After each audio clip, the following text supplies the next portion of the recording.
둘이 지금 하와이행 비행기를 탔소. 방금 이륙했단 말이오. 당신 남편하고 내 마누라가. 핏발선 눈으로 문 앞에 서 있던 낯선 남자의 그 말이 저는 아직도 귀에 쟁쟁합니다. 20년을 동대문 야시장 먼지 속에서 남편 하나 믿고 살아온 여자의 세상이 앞치마끈도 채 풀지 못한 그 저녁에 소리 없이 무너졌지요. 남편의 목에 남색 넥타이를 메어주며 잘 다녀오라 배웅한 지 3시간 만이었습니다. 지금부터 그 이야기를 처음부터 하겠습니다. 그날 새벽 5시 저는 여느 때처럼 주방 불부터 켰습니다. 40을 코앞에 둔 나이에도 새벽잠이 없어진 건 20살 무렵부터 몸에 밴 습관이었지요. 동대문 원단시장이 문 여는 시간에 맞춰 살아온 세월이 20년이 넘으니 이제는 알람이 없어도 눈이 떠졌습니다. 남편이 2박 3일 부산 출장에 이어 주말 사내 교육까지 붙어 닷새를 비운다기에 저는 전날 밤부터 캐리어를 펼쳐두고 짐을 챙기고 있었습니다. 가스레인지에 물을 올리고 홍삼 진액 한 박스를 캐리어 안쪽에 차곡차곡 눌러 담았습니다. 남편이 위장이 약해 출장만 나가면 속을 버리고 오는 걸 알기에 아침 저녁으로 하나씩 짜먹으라고 손편지 같은 쪽지까지 붙여두었지요. 새로 산 속옷 3벌도 개켜넣고 양말은 짝이 틀어지지 않게 돌돌 말아 구석에 채웠습니다. 여보, 일어나요. 벌써 6시 넘었어. 밥은 먹고 가야지. 안방으로 들어가 이불을 걷자 남편은 부스스한 얼굴로 몸을 뒤척였습니다. 40을 몇 걸음 앞둔 남자치고는 얼굴이 뽀얗지요. 저 혼자 새벽 시장 먼지 마시며 늙어가는 동안 남편은 늘 반듯한 슈트에 향수 냄새를 풍기며 대기업 사원증을 목에 걸고 다녔으니까요. 그게 자랑스러웠습니다. 정말로 자랑스러웠어요. 아, 왜 이렇게 사람을 들들 볶아? 부산 KTX 10시 반이라니까. 그래도 아침은 먹고 가야지. 북엇국 끓였어? 속 버리지 말라고. 남편은 대답 대신 하품을 하며 욕실로 들어갔습니다. 저는 그 뒷모습을 보며 밥을 펐지요. 백화점에서 큰맘 먹고 산 남색 넥타이를 식탁 옆에 미리 걸어두고 남편이 셔츠를 입고 나오기를 기다렸습니다. 생일 선물이었습니다. 다음 주가 남편 생일인데 출장이 겹쳐 미역국을 못 끓여줄 것 같아 넥타이라도 미리 안겨주고 싶었어요. 이거 당신 생일 선물이야. 미리 주는 거야. 출장 가서 중요한 자리 있으면 이거 매. 넥타이를 뭘 이런 걸 다 샀어. 돈도 넉넉한 집처럼 굴기는. 말은 그렇게 하면서도 싫지는 않은 얼굴이었습니다. 저는 남편 목에 넥타이를 둘러 매듭을 지어주었지요. 손끝으로 매듭을 반듯하게 매만지는데 20년 전 결혼식 날 아침이 문득 스쳤습니다. 그때도 이렇게 넥타이를 메어주며 이 사람 하나 잘 되게 해서 우리 둘 다 남부럽지 않게 살자고 다짐했었지요. 됐다. 아주 새신랑 같네. 새신랑은 무슨. 다 늙은 마누라가 아침부터 사람 민망하게. 거울 앞에서 넥타이를 매만지던 남편이 슬쩍 말을 흘렸습니다. 근데 여보, 이번 교육 좀 길어질 것 같아. 주말 지나서 월요일까지 붙는데. 장모님 칠순 준비 나 없다고 티내지 말고 당신이 알아서 해. 숟가락을 들려던 손이 잠깐 멈췄습니다. 친정엄마 칠순이 2달 앞이었습니다. 형제 없이 저 하나 키우느라 손마디가 다 굽은 엄마였지요. 그 칠순만큼은 남부럽지 않게 해드리고 싶어 저는 몇 달 전부터 조금씩 돈을 모으고 있었습니다. 회사 일이 그렇다는데 어쩌겠어. 내가 할게. 그래도 당신 마음은 좀 써줘. 그래. 아, 그리고 장모님이 여행 보태 쓰라고 당신 통장에 500만 원 넣으셨다며. 그거 그냥 묵혀두면 뭐가 돼? 내가 아는 종목에 잠깐 넣었다가 배로 불려서 드리자. 2달이면 충분해. 친정엄마가 며칠 전 제 계좌로 넣어준 돈이었습니다. 칠순 여행에 보태라고 딸 고생하는 거 뻔히 아는 양반이 그 돈을 어떻게 모았을지 생각하면 저는 손도 못 대고 있었지요. 엄마 돈이야. 괜히 건드렸다가 잘못되면 나 엄마 얼굴 못 봐. 내가 언제 당신 돈 말아먹은 적 있어? 회사에서도 나 재테크 잘한다고 다 알아. 장모님 여행 갈 때 곱절로 만들어드리면 당신 체면도 서잖아. 괜히 겁먹지 말고 그냥 이체해. 저는 결국 남편이 부르는 계좌번호로 500만 원을 옮겼습니다. 20회를 같이 산 남편 말을 그때까지 저는 한 번도 의심해 본 적이 없었으니까요. 지금 생각하면 손가락을 잘라버리고 싶은 순간이지만 그날 아침에 저는 그저 남편이 엄마 여행비를 불려주겠다는 그 마음이 고마웠습니다. 현관에서 구두를 신는 남편의 발치를 저는 물끄러미 내려다봤습니다. 반질반질 윤이 나는 명품 구두. 지난달에 남편이 승진 기념이라며 산 것이었지요. 그 옆에 놓인 제 지갑은 모서리가 다해지고 지퍼가 반쯤 나간 낡은 것이었습니다. 5년째 쓰는 지갑을 저는 아까워서 새로 사지 못했어요. 남편 구두 한 켤레 값이면 제 지갑을 10개는 살 텐데도요. 여보, 가족 카드 좀 가져간다. 출장 경비 정산이 늦게 나와서 그래. 카드 좀 쓴다고 집안 무너지는 것도 아니잖아. 나중에 채워 넣을게. 남편은 대답을 기다리지도 않고 신발장 위 접시에서 제 명의 가족 카드를 집어 지갑에 꽂았습니다. 저는 그 손을 보면서도 아무 말 못했습니다. 아파트 대출 이자에 생활비에 저는 몇 달째 점심을 김밥 한 줄로 때우고 있었지요. 그런데도 남편이 카드를 챙길 때는 그래, 편하게 써요 소리가 먼저 나왔습니다. 20년을 그렇게 살았으니 그게 당연한 줄 알았던 겁니다. 다녀올게. 문단속이나 잘하고. 응, 조심히 가. 홍삼 꼭 챙겨 먹고. 도착하면 전화해. 캐리어를 끌고 나가는 남편의 뒷모습이 남색 넥타이가 아침 햇살에 반듯하게 빛났습니다. 저는 문이 닫힐 때까지 손을 흔들었지요. 그러고는 식은 북엇국을 혼자 마시며 닷새 뒤에 남편이 돌아오면 뭘 해줄까 궁리했습니다. 갈비찜을 할까 아니면 좋아하는 대구탕을 끓일까?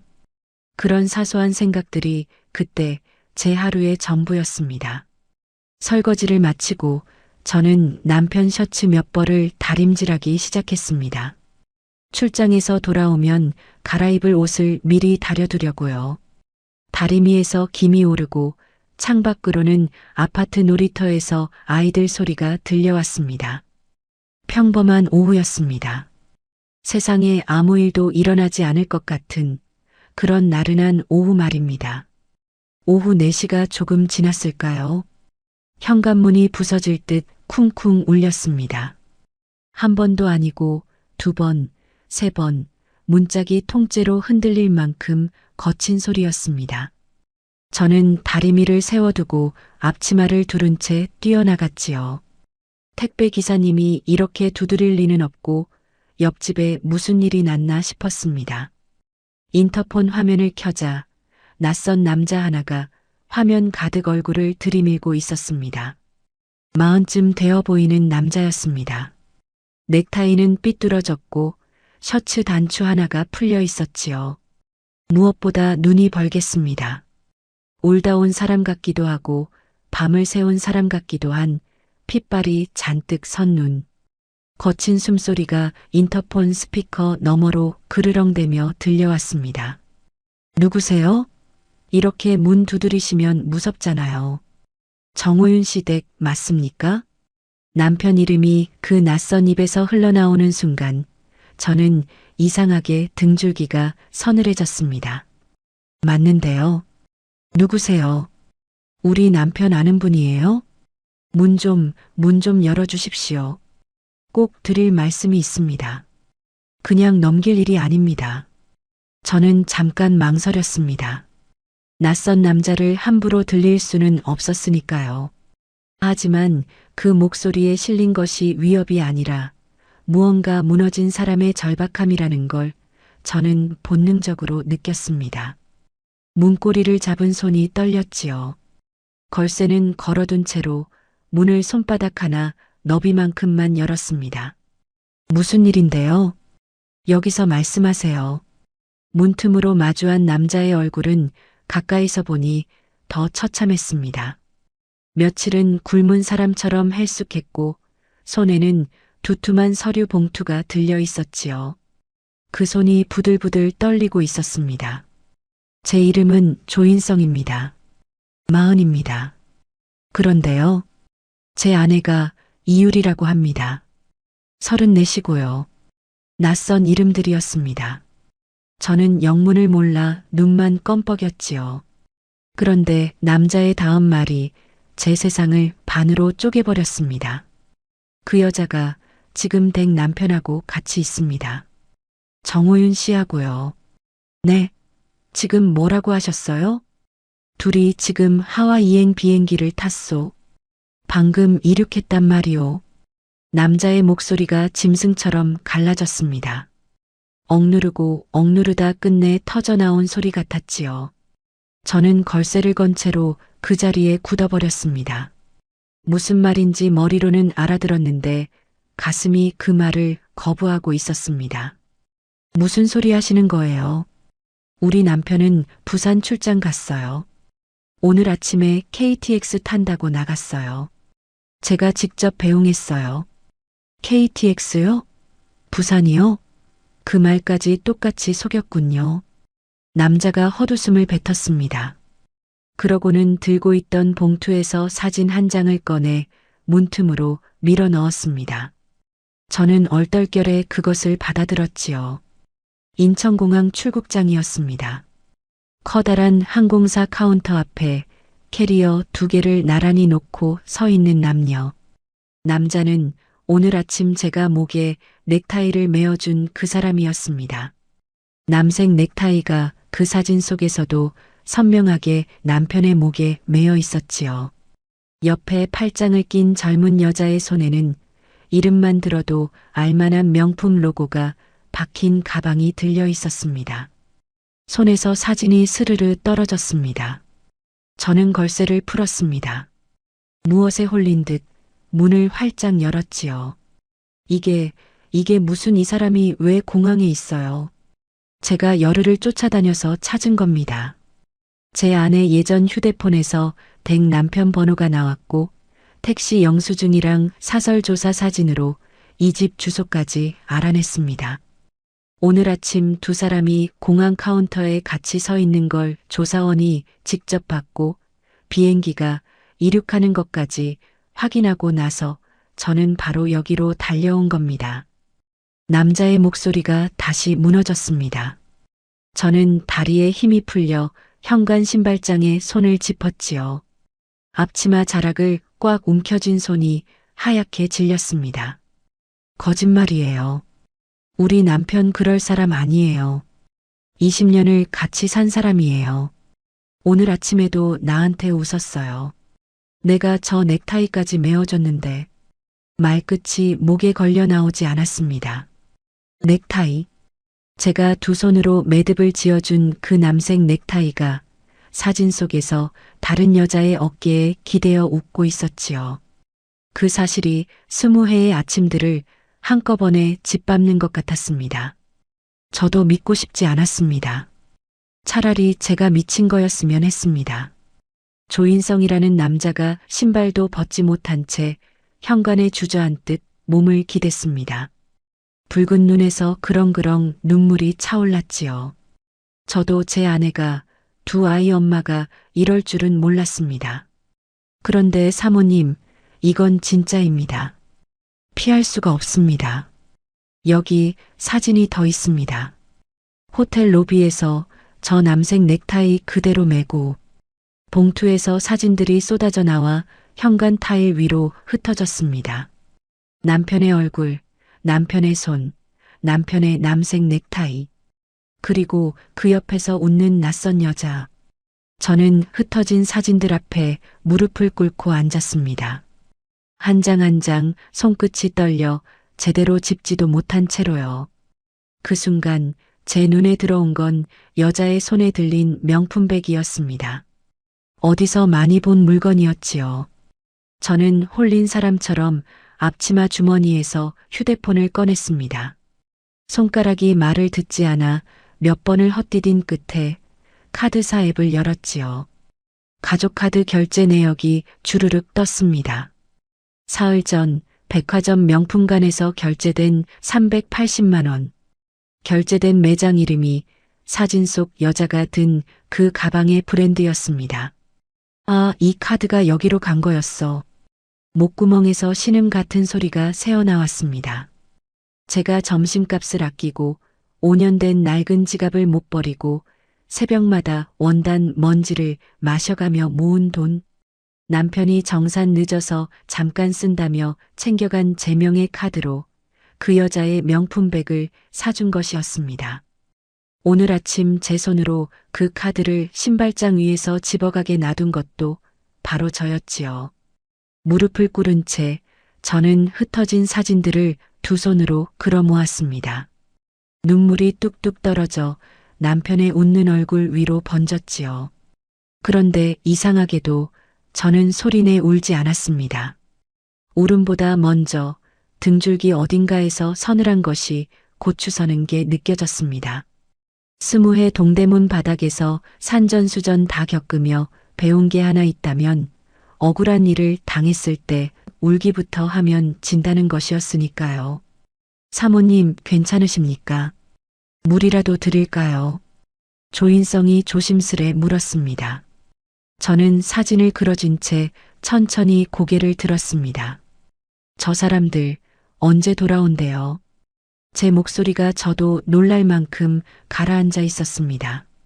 조인성의 눈이 잠깐 흔들렸지요. 4박 5일이랍니다. 닷새 뒤에 인천으로 돌아옵니다. 닷새. 저는 그 두 글자를 입안에서 곱씹었습니다. 두 사람이 하와이 바다에서 제 돈으로 흥청망청 노는 그 닷새 동안 저는 무엇을 해야 하는지, 흩어진 사진을 한 장씩 반듯하게 포개어 봉투에 도로 담으며 저는 이미 알고 있었습니다. 눈물은 나중에 흘려도 됩니다. 지금은 증거부터 챙길 시간이었지요. 제가 열흘을 밤낮으로 뒤쫓았습니다. 그러고 겨우 여기까지 온 겁니다. 현관 타일 위에 흩어진 사진들을 다 걸어 모은 뒤 저는 그 낯선 남자를 거실로 들였습니다. 20회를 산 남편의 배신을 알려주러 온 사람을 문 앞에 세워둘 수는 없었으니까요. 그날 저녁 제 집 거실에서 저와 마주 앉은 건 남편이 아니라 남편에게 아내를 빼앗긴 또 다른 피해자였습니다. 조인성이라는 남자는 소파 끝에 겨우 엉덩이를 걸치고 앉았습니다. 저는 부엌에서 물을 한 컵 떠다 그 앞에 놓았지요. 손이 떨려 물이 조금 흘렀습니다. 남자는 컵을 받아들고도 마시지 못한 채 두 손으로 그것을 감싸주기만 했습니다. 사모님, 정말 죄송합니다. 이런 말을 생판 처음 뵙는 분께 해야 한다는 게 저도 미치겠습니다. 됐어요. 사과는 그쪽이 할 게 아니에요. 잘못한 사람은 따로 있잖아요. 제 목소리가 생각보다 딱딱하게 나왔습니다. 남자는 잠깐 멈칫하더니 무릎 위에 놓인 서류 봉투를 다시 집어들었습니다. 믿기 어려우실 겁니다. 저도 그랬습니다. 그래서 다 가져왔습니다. 하나도 안 빼고요. 눈으로 보셔야 하니까요. 봉투에서 나온 건 사진만이 아니었습니다. 남자는 자기 신분증부터 테이블 위에 올려놓았지요. 조인성 40. 그 옆에 혼인관계 증명서를 펼쳤습니다. 배우자 이름칸에 이유리 34이라는 이름이 또렷했습니다. 저한테 이런 걸 왜 다 보여주세요? 제가 누군지부터 아셔야 하니까요. 제 말이 거짓말인지 아닌지 사모님이 직접 보셔야 하니까요. 저는 사기꾼 아닙니다. 사모님 흔들어서 뭐 뜯어낼 사람도 아닙니다. 저도 당했습니다. 저도 똑같이 당한 사람입니다. 그것만은 믿어주십시오. 말을 하는 내내 남자의 손은 떨렸습니다. 저는 신분증과 증명서를 한참 들여다봤지요. 위조된 것 같지는 않았습니다. 무엇보다 사람이 이렇게까지 무너진 얼굴을 꾸며낼 수는 없다는 걸 저는 알았습니다. 20해 장사를 하며 별의별 사람을 다 겪어봤으니까요. 그럼 처음부터 말해봐요. 어떻게 알게 된 건지. 하나도 빼지 말고요. 남자는 물을 한 모금 삼키고 나서야 입을 열었습니다. 2달쯤 됐습니다. 아내가 갑자기 야근이 많아졌습니다. 주말에도 회사 워크숍이다, 회식이다 하면서 집을 비웠고요. 처음엔 믿었습니다. 부부니까요. 그런데 어느 날 아내가 바꾼 새 휴대폰 말고 예전에 쓰던 폰이 서랍에서 나온 겁니다. 충전해 봤더니 남자가 말을 잇지 못하고 잠깐 눈을 감았습니다. 거기 댁 남편 번호가 저장돼 있었습니다. 오빠라고요. 오빠. 저는 그 2글자를 듣는 순간 명치 어딘가가 뜨끔했습니다. 저는 남편을 20해 동안 한 번도 오빠라고 불러본 적이 없었습니다. 결혼하고부터는 그저 여보였지요. 그런데 34 먹은 낯선 여자가 제 남편을 오빠라고 저장해 두었다는 겁니다. 메시지를 다 봤습니다. 밤새도록요. 손이 떨려서 글자가 제대로 보이지도 않았습니다. 그런데 알겠더군요. 2 사람이 벌써 반년이 넘었다는 거요. 저는 그 길로 조사원을 붙였습니다. 회사 다니며 모은 돈, 아이들 학원비까지 털었습니다. 그렇게 나온 게 이 사진들입니다. 테이블 위에 펼쳐진 사진들 속에서 남편은 낯선 표정을 짓고 있었습니다. 제가 아는 남편의 얼굴이 아니었지요. 호텔 로비에서 젊은 여자의 허리를 감싸 안고 남색 넥타이를 맨 채로 그 여자와 입을 맞추고 있는 남자. 20해를 같이 산 제가 사진 속 남자를 한참을 봐서야 겨우 남편이라고 알아볼 만큼 낯설었습니다. 이 여자가 그쪽 부인이라는 거죠. 네. 이유리, 제 아내입니다. 2 아이 엄마고요. 그런 사람이었습니다. 저는 사진 한 장을 집어 눈앞에 가까이 댔습니다. 여자의 손목에 걸린 명품백. 저는 다시 휴대폰을 열어 카드사 앱을 확인했습니다. 사흘 전 명품관 380만 원. 결제 시각까지 사진 뒷면에 조사원이 적어둔 촬영 날짜와 얼추 맞아떨어졌지요. 이 가방 제 카드로 산 거예요. 제 입에서 나온 말에 조인성의 얼굴이 굳었습니다. 카드요? 사모님 카드로요? 오늘 아침에 남편이 제 명의 가족 카드를 챙겨 나갔어요. 출장 정산이 늦어서 잠깐 쓴다면서요. 그 카드로 저 여자 가방을 산 거예요. 380만 원짜리를. 제 돈으로요. 말을 하면서 저는 이상하게도 목소리가 차분해졌습니다. 화가 나서 소리를 지르고 싶은데 오히려 머리 한 구석이 얼음처럼 맑아지는 기분이었지요. 남편이 부산 출장이라고 꾸며놓은 것, 친정엄마 돈 500만 원을 종목에 넣어준다며 자기 계좌로 옮겨간 것, 그리고 제 카드로 다른 여자에게 명품백을 사준 것. 오늘 아침 3시간 동안 벌어진 일들이 하나의 그림으로 맞춰지고 있었습니다. 잠깐만요. 뭔가 더 있을 것 같아요. 저는 자리에서 일어나 남편의 서재로 들어갔습니다. 무언가에 이끌리듯 남편이 늘 앉던 책상 서랍부터 뒤졌지요. 남편은 성격이 꼼꼼한 척하면서도 실수가 잦은 사람이었습니다. 프린터로 뭘 뽑으면 원본은 챙기고 여벌은 흘리고 다니는 버릇이 있었지요. 서랍을 위에서부터 하나씩 열어보다가 맨 아래 칸에 깔린 서류 뭉치 밑에서 종이 한 장이 삐죽 나와 있는 걸 봤습니다. 전자항공권 영수증 사본이었습니다. 인천에서 호놀룰루. 왕복 비즈니스석 2인. 결제 금액 800만 원. 그 밑에는 4박 5일 호텔 예약 확인서가 붙어 있었습니다. 바다가 보이는 스위트룸이라는 글자가 눈에 박혔지요. 저는 그 종이를 들고 그 자리에 주저앉을 뻔했습니다. 800만 원. 저는 그 돈이 어떤 돈인지 압니다. 새벽 5시에 일어나 원단 시장에 나가 먼지구덩이에서 물건을 떼어다 하나씩 팔아 남기는 마진이 얼마인지 저는 손바닥 보듯 압니다. 셔츠 한 장 팔아 남는 게 몇천 원. 그 몇천 원을 수천 번 쌓아야 800만 원이 됩니다. 그 돈으로 남편은 다른 여자와 비즈니스석에 나란히 앉아 바다 건너로 날아간 것이었지요. 헛구역질이 올라왔습니다. 저는 서재벽에 손을 짚고 한참을 외괴거렸습니다. 아무것도 나오지 않았지요. 점심도 거른 속이었으니까요. 남편이 생활비가 모자라. 당신이 좀 맞춰봐. 며 매달 손을 벌릴 때마다 저는 제 끼니를 줄여 그 돈을 채워 넣었습니다. 그런 제 살점 같은 돈이 두 사람의 밀월 여행 비행기표가 되어 있었습니다. 사모님, 괜찮으십니까? 사모님, 정신 차리십시오. 조인성이 서재 문 앞까지 달려왔습니다. 저는 항공권 영수증을 든 채로 벽을 짚고 겨우 몸을 일으켰지요. 눈물이 볼을 타고 흘렀지만 손등으로 거칠게 닦아냈습니다. 우는데 시간을 쓸 여유가 없다는 걸 몸이 먼저 알고 있었습니다. 이거 보세요. 남편이 실수로 뽑아놓고 흘린 거예요. 왕복 800만 원. 호텔은 4박 5일 스위트룸이고요.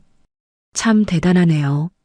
제 앞에선 돈 없다더니 영수증을 받아든 조인성의 손도 떨렸습니다.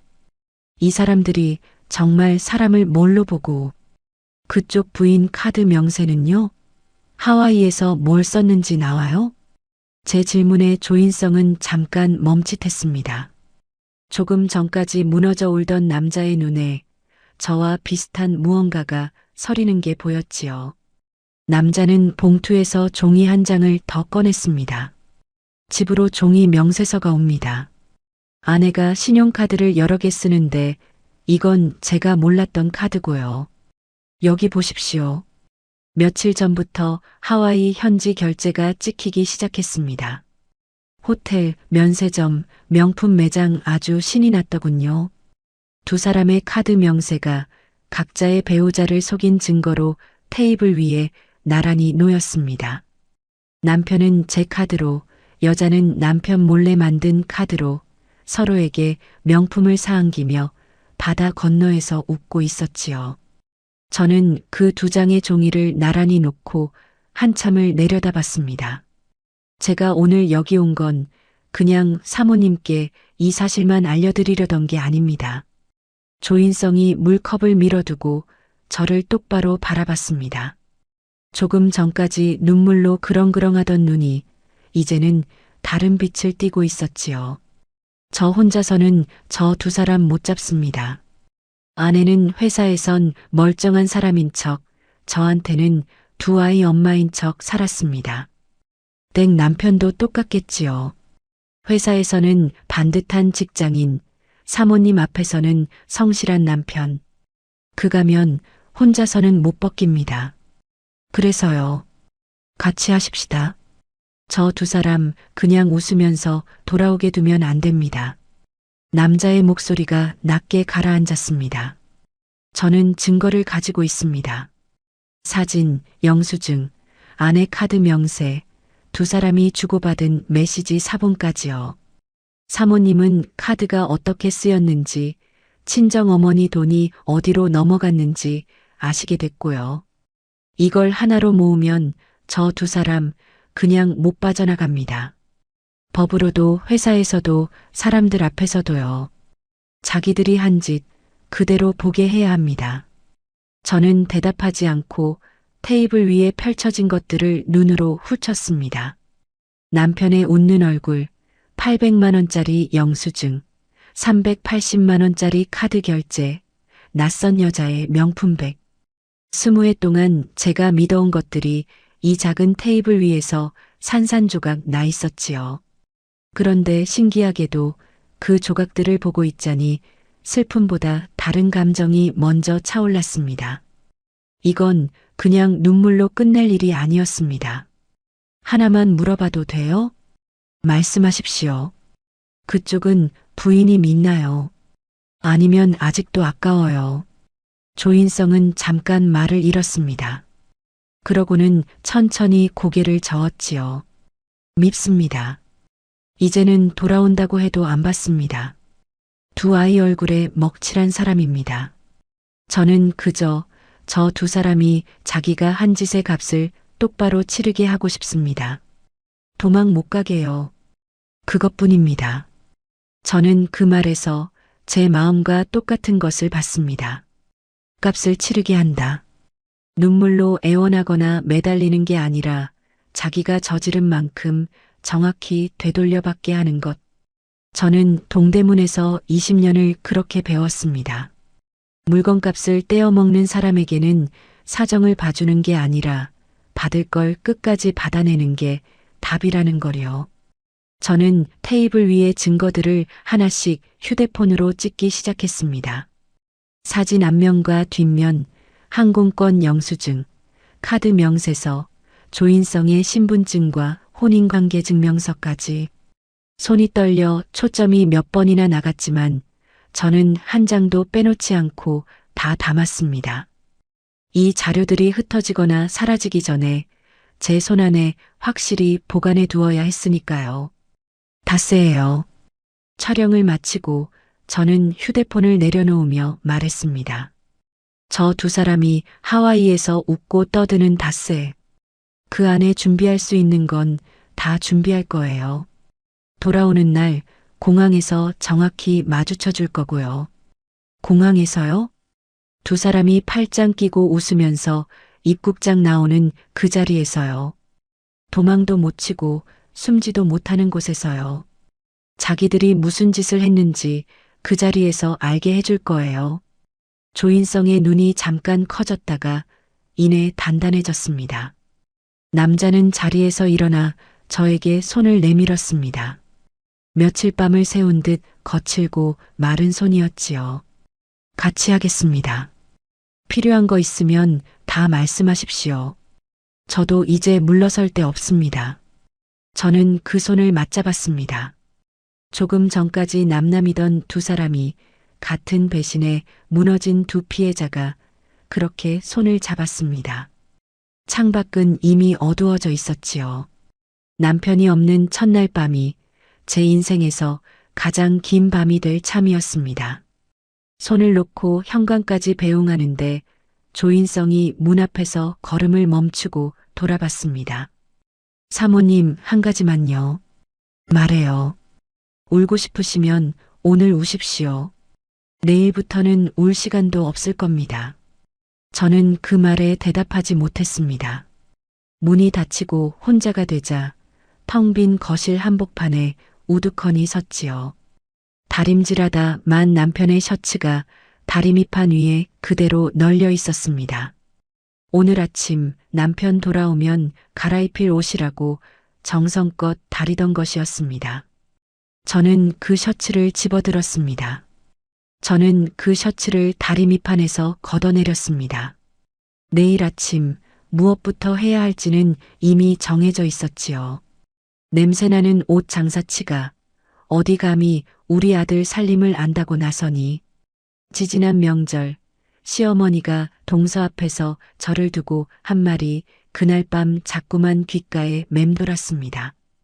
조인성이 돌아가고 혼자 남은 거실에서 저는 20해 동안 참고 삼켜온 말들이 한꺼번에 되살아나는 걸 느꼈지요. 그날 밤 저는 남편의 배신만 마주한 게 아니었습니다. 그 배신을 떠받쳐온 사람들의 얼굴까지 하나하나 떠올랐던 겁니다. 현관문이 닫히고 혼자가 되자 저는 거실 한복판에 우두커니 섰습니다. 30평 아파트가 이렇게 넓고 텅 비어 보인 적이 없었지요. 벽지 하나, 소파 하나, 장식장 하나까지 제 손으로 골라 채워 넣은 집이었습니다. 저는 소파 등받이를 천천히 쓸어봤습니다. 5년 전 동선이가 새 아파트로 이사 간다는 소식에 시어머니가 온 집안을 들쑤셨을 때 저는 이 소파가 또 아까워 세일하는 날만 기다렸다가 산 것이었지요. 이 집에는 시댁돈이 단돈 1원도 들어오지 않았습니다. 결혼할 때 남편은 대기업 취업 준비생이었고 미처는 오직 제가 동대문에서 모은 장사 돈뿐이었습니다. 전세로 시작해 대출을 얹어 이 집을 장만하기까지 저는 새벽마다 원단 먼지를 마시며 이자를 갚았습니다. 그런데도 이 집의 현관 비밀번호를 시어머니는 제 허락도 없이 마음대로 눌러대며 드나들었지요. 애미야, 문 좀 미리미리 열어놔라. 내가 남의 집 오니? 내 아들 집인데 뭘 눈치 보게 만들어. 시어머니는 늘 그렇게 말했습니다. 자기 아들 집이니 자기 집이나 마찬가지라는 얼굴로요. 냉장고를 열어 반찬을 뒤지고 안방 화장대를 열어 제 화장품을 구경하고 심지어 제 옷장을 열어 이런 싸구려 옷이나 입고 다니니 우리 아들 체면이 서겠니? 며느리가 남편 얼굴에 먹칠을 해도 정도가 있지. 며 혀를 차던 사람이었습니다. 특히 명절이 지옥이었지요. 지지난 추석 온 식구가 둘러앉은 자리에서 시어머니는 동서와 저를 나란히 놓고 저울질을 했습니다. 둘째 며느리는 대학 나온 교수라 그런지 앉아있는 태부터 다르지 않니? 그런데 큰 며느리는 뭐냐? 동대문서 옷 파는 그거 하잖아. 냄새나는 옷 장사치가 어디 우리 아들 살림을 안다고 큰 소리를 쳐. 우리 아들이 아까워도 한참 아깝다. 저는 그 순간에도 부엌에서 전을 부치고 있었습니다. 기름 냄새를 온몸에 뒤집어 쓴 채 명절 음식을 혼자 다 하고 있었지요. 동서는 손에 물 한 방울 안 묻히고 거실에서 과일을 먹고 있었고요. 그 말이 부엌까지 또렷하게 들려왔는데 저는 뒤집던 전만 계속 뒤집었습니다. 아무 대꾸도 못하고요. 그때 남편이 어떻게 했는지 저는 아직도 잊지 못합니다. 제 편을 들기는커녕 식탁 아래로 손을 뻗어 제 발등을 꾹꾹 눌렀지요. 어머니, 비위 건드리지 말고 가만히 있으라는 신호였습니다. 나중에 방에 들어와서는 당신 또 얼굴 굳히더라. 좀 참으면 안 돼? 우리 엄마 성격 알잖아. 괜히 말 받아쳤다가 집안 시끄러워지면 당신이 책임질 거야? 하며 도리어 저를 나무랐습니다. 저는 그 밤에도 혼자 부엌에서 설거지를 하며 이 집구석에서 내 편은 아무도 없구나 생각했었지요. 그런 기억들이 물밀듯 밀려오자 저는 더 이상 가만히 서 있을 수가 없었습니다. 안방으로 들어가 남편의 옷장 문을 열어젖혔지요. 값비싼 슈트가 색깔별로 걸려 있었습니다. 승진 기념 슈트, 거래처 미팅용 슈트, 주말에 골프 갈 때 입는 캐주얼 재킷까지. 그 옆 서랍에는 시계가 3개나 들어 있었습니다. 하나에 몇백만 원씩 하는 것들이었지요. 저는 슈트를 하나씩 옷걸이째 뽑아 거실 바닥에 던지기 시작했습니다. 처음엔 손이 떨렸는데 하다 보니 점점 거침없어졌습니다. 시계 3개도 서랍째 뒤집어 바닥에 쏟았지요. 값비싼 물건들이 거실 바닥에 산더미처럼 쌓여갔습니다. 그러다 슈트 하나의 안주머니에서 종이 뭉치가 삐져나온 걸 봤습니다. 손을 넣어 꺼내보니 카드 영수증 다발이었지요. 저는 그것을 한 장씩 펼쳐봤습니다. 이름만 대면 알만한 특급 호텔 레스토랑, 코스 요리 2사람분 45만 원, 또 다른 날짜, 다른 레스토랑 38만 원, 와인바 52만 원. 날짜가 다 다른 걸 보니 한두 번이 아니었습니다. 영수증 사이에는 렌탈 계약서 사본도 한 장 끼어 있었습니다. 외제 승용차 장기 렌탈. 월 렌탈료가 적힌 칸을 보고 저는 그 자리에 털썩 주저앉았습니다. 매달 나가는 그 돈이 제가 아등바등 갚던 아파트 이자보다 많았으니까요. 남편은 저에게 매달 생활비가 부족해. 당신이 장사하니까 좀 더 보태. 나도 회사에서 체면이라는 게 있잖아. 며 200만 원씩을 더 요구했습니다. 아이 없이 둘이 사는 살림에 왜 그렇게 돈이 부족하냐고 물으면 회사 생활이 원래 돈이 많이 들어. 당신은 시장만 다니니까 그런 걸 모르지. 며 짜증을 냈지요. 저는 그 말을 믿고 제 끼니를 줄여가며 그 돈을 대주었습니다. 그런데 그 돈이 어디로 갔는지 이제야 알게 된 겁니다. 특급 호텔 레스토랑에서 외제차 안에서 다른 여자의 웃음소리 속으로 흘러들어갔던 것이지요. 내가 뭘 위해서 이렇게 살았는데 정호윤, 너는 정말 사람도 아니구나. 저는 영수증 다발을 손에 쥔 채 한참을 앉아 있었습니다. 눈물이 나올 것 같았지만 이를 악물었지요. 오늘은 울지 않기로 했습니다. 주방으로 가서 분리수거용 대형 비닐봉투 3장을 가져왔습니다. 그리고 거실 바닥에 널브러진 남편의 물건들을 하나씩 쑤셔 담기 시작했지요. 슈트, 시계, 넥타이, 구두, 명품 벨트까지 손에 잡히는 대로 봉투에 쳐넣었습니다. 어차피 이 집에서 이 사람 물건이 있을 자리는 이제 없었으니까요. 봉투를 묶다가 문득 거실벽에 걸린 대형 웨딩 사진과 눈이 마주쳤습니다. 20해 전 웨딩드레스를 입은 제가 활짝 웃고 있었지요. 그 옆에서 턱시도를 입은 남편도 웃고 있었습니다. 저는 그 사진을 한참 올려다봤습니다. 저 웃음 뒤에 이런 날이 기다리고 있을 줄 그때의 저는 꿈에도 몰랐겠지요. 저는 의자를 딛고 올라가 사진 액자를 벽에서 떼어냈습니다. 생각보다 무거워 팔이 후들거렸지요. 그것을 두 손으로 들고 거실 바닥에 그대로 내리쳤습니다. 쨍그랑 유리가 산산조각 나는 소리가 텅 빈 집을 가득 채웠습니다. 깨진 유리 조각들이 사방으로 튀었지요. 저는 그 소리를 들으며 이상하게도 속이 시원해지는 걸 느꼈습니다. 20해 동안 저를 짓눌러온 무언가가 그 유리와 함께 산산이 깨지는 것 같았거든요. 깨진 사진 앞에 서서 저는 오래 서 있었습니다. 유리 조각 사이로 드러난 남편의 웃는 얼굴이 이제는 아무렇지도 않게 낯설었습니다. 저 사람을 위해 바친 세월, 저 사람 어머니에게 들은 모욕, 저 사람 여동생의 비아냥. 그 모든 것이 결국 이 깨진 유리처럼 아무 값어치도 없었다는 걸 저는 그제야 온몸으로 받아들였습니다. 깨진 유리를 치우고 나니 자정이 훌쩍 넘어 있었습니다. 저는 소파에 앉아 식은 물을 한 잔 마셨지요.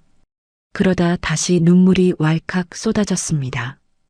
분해서, 억울해서, 지난 세월이 아까워서 저는 소파에 얼굴을 묻고 소리 죽여 울었습니다.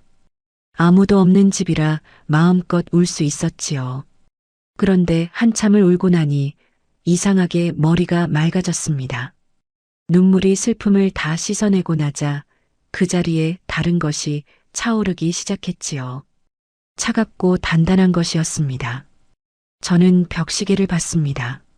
새벽 3시였지요. 남편과 그 여자가 하와이 바다 어딘가에서 술잔을 부딪히고 있을 시간이었습니다. 제 돈으로, 제 카드로, 제 청춘 위에 세운 흥청망청이었지요. 저는 두 사람이 아무것도 모른 채 웃고 있을 그 모습을 상상하며 오히려 입가에 서늘한 웃음이 걸렸습니다. 두 사람은 지금 세상 부러울 것 없이 즐기고 있겠지요. 하지만 그 즐거움이 자기들 발밑이 무너지고 있다는 걸 모르는 채 누리는 마지막 즐거움이라는 것도 몰랐을 겁니다. 저는 휴대폰을 집어들었습니다. 몇 시간 전에 저장해둔 조인성의 번호를 눌렀지요. 이 시간에 전화를 받을까 싶었는데 신호가 2번 울리기도 전에 상대가 받았습니다. 저처럼 그 남자도 잠들지 못하고 있었던 겁니다. 사모님? 안 주무셨네요. 저만 못 자는 줄 알았어요. 잠이 옵니까? 이런 밤에. 눈만 감으면 그 둘 얼굴이 떠오르는데요. 저는 잠깐 숨을 골랐습니다. 그리고 어제까지의 저와는 완전히 다른 목소리로 말했지요. 조인성 씨, 2 사람 돌아오는 날짜하고 정확한 귀국 항공편 알아봐 줄 수 있어요? 전화기 너머로 잠깐 침묵이 흘렀습니다. 그러고는 조금 놀란 듯한 목소리가 돌아왔지요. 알아볼 수 있습니다. 아내 카드 명세랑 예약 확인 메일에서 편명이 나올 겁니다. 그런데 지금 이 시간에요? 네. 지금부터 준비할 거예요. 그 사람들이 하와이에서 웃는 동안 저는 손 놓고 울고만 있지 않을 겁니다. 다른 거요? 돈이요. 저는 또렷하게 말했습니다. 이 사람이 제 명의로 뭘 얼마나 건드려 놨는지 제가 다 파낼 거예요. 친정엄마 돈 500만 원부터 시작해서요. 카드 결제 내역, 그동안 나간 생활비, 이 사람이 숨겨둔 계좌까지 하나도 안 빠뜨리고 다 찾아낼 거예요. 그리고 그걸 전부 저 사람 발등에 되돌려 줄 겁니다. 제가 당한 만큼 정확히요. 전화기 너머에서 조인성이 조용히 숨을 삼키는 소리가 들렸습니다. 제가 뭘 도와드리면 됩니까? 말씀만 하십시오. 그쪽 부인 카드 명세, 회사 감사부서 연락처, 그리고 나중에 법정에서 증언해 줄 수 있는지. 그거면 돼요. 나머지는 제가 다 할게요. 저는 동대문에서 20년을 굴러먹은 사람이에요. 물건값 떼어먹은 놈 끝까지 받아내는 건 제가 좀 하거든요. 전화기 너머에서 지친 웃음 같은 소리가 새어나왔습니다. 든든합니다, 사모님. 저 혼자였으면 그냥 주저앉았을 겁니다. 무너지지 말아요. 우리 둘 다요. 우리가 무너지면 저 2 사람만 웃어요. 그 꼴은 못 보잖아요. 전화를 끊고 저는 식탁에 앉아 종이 한 장을 펼쳤습니다. 그리고 펜을 들어 목록을 적기 시작했지요. 첫 줄에 친정엄마 500만 원 마이너스 이체 내역 확보라고 썼습니다.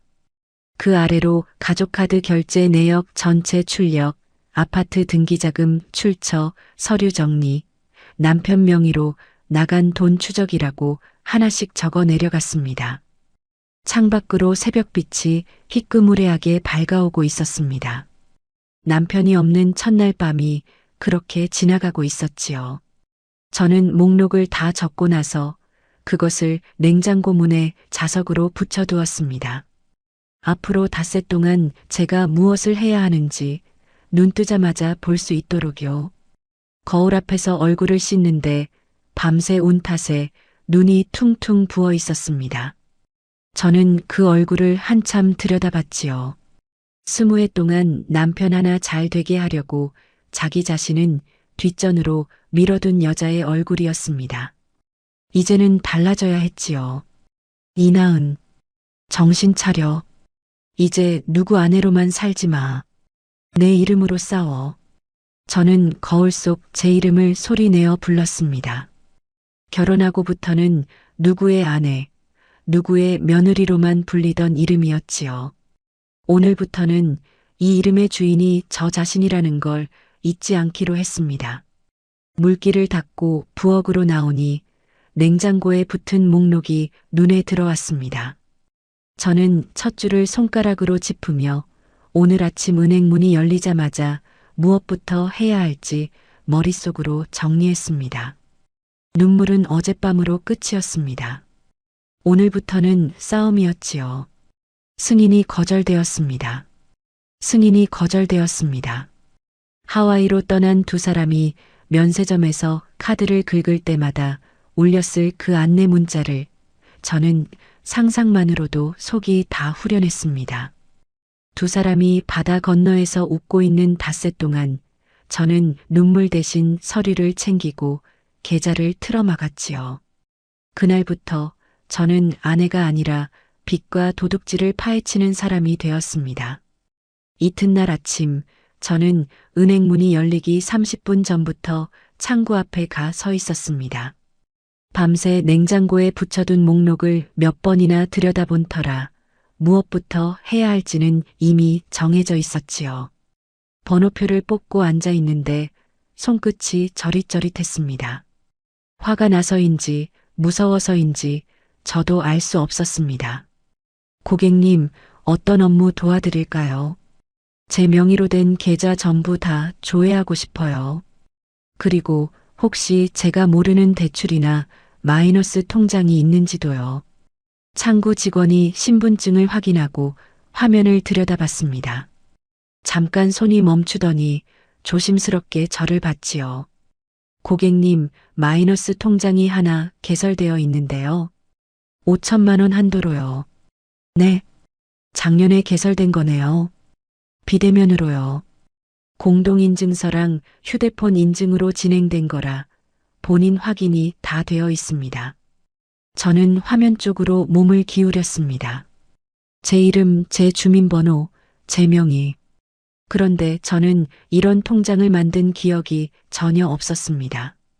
5천만 원 한도에 이미 4,700만 원이 인출되어 있었지요. 저는 이런 거 만든 적 없어요. 이게 어떻게... 말하다 말고 저는 입을 다물었습니다. 공동인증서, 비밀번호, 휴대폰 인증. 그걸 아는 사람은 저 말고 딱 한 사람뿐이었으니까요. 남편이었습니다.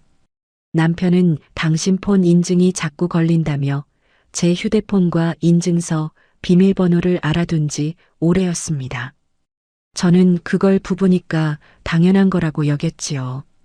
그런데 그 신뢰를 이용해 남편은 제 명의로 5천만 원짜리 빚을 만들어 놓은 것이었습니다. 머릿속이 하얘졌다가 이내 서늘하게 식었습니다. 저는 창구 직원에게 또박또박 말했지요. 이 통장, 지금 당장 추가 인출 막아주세요. 그리고 제 명의로 된 모든 계좌, 카드 자동이체 전부 정지시켜주세요. 가족카드도요. 고객님, 가족카드 정지하시면 사용자분이 못 쓰시는데 괜찮으세요? 괜찮아요. 그 사용자가 문제거든요. 직원이 하나씩 처리하는 동안 저는 5천만 원 마이너스 통장의 거래 내역을 뽑아달라고 했습니다. 종이가 프린터에서 주르륵 밀려 나왔지요. 인출된 돈이 어디로 흘러갔는지 저는 한 줄씩 손가락으로 짚어가며 읽었습니다. 몇백만 원씩 여러 계좌로 이체된 흔적이 보였습니다. 낯선 이름들이 섞여 있었지요. 은행을 나오면서 저는 조인성에게 전화를 걸었습니다. 조인성 씨, 남편이 제 명의로 마이너스 통장을 만들었어요. 5천만 원짜리요. 이미 4,700만 원이 빠져나갔고요. 전화기 너머에서 조인성이 낮게 신음했습니다. 명의도용이네요. 그거 사문서 관련해서도 걸리는 문제입니다. 사모님, 그 내역 절대 지우지 마시고 원본으로 보관하십시오. 이미 뽑았어요. 그리고 그 돈이 어디로 갔는지 낯선 이름들이 몇 개 나와요. 혹시 그쪽에서 알아볼 수 있는 게 있을까요? 제가 조사원한테 넘겨보겠습니다. 아내 쪽 계좌랑 겹치는 이름이 있을 수도 있으니까요. 그날 오후 저는 동대문 도매상 시절부터 알고 지낸 사람들을 만났습니다. 20년을 한 바닥에서 굴렀으니 아는 사람이 참 많았지요. 그 중에는 제 거래처에서 일하던 후배도 있었는데 그 후배가 뜻밖의 이야기를 들려줬습니다. 언니, 형부가 얼마 전에 나한테 이상한 부탁을 했었어요. 무슨 부탁? 자기 명의로는 렌탈 계약이 좀 걸린다고 내 이름으로 차 렌탈 보증금을 잠깐만 받아달라고요.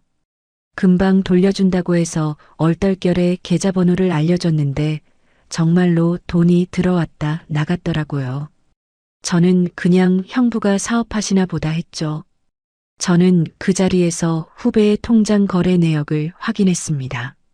남편이 제 명의 마이너스 통장에서 빼낸 돈 일부가 후배 계좌를 거쳐 다시 특정 지인 계좌로 흘러들어간 흔적이 잡혔지요.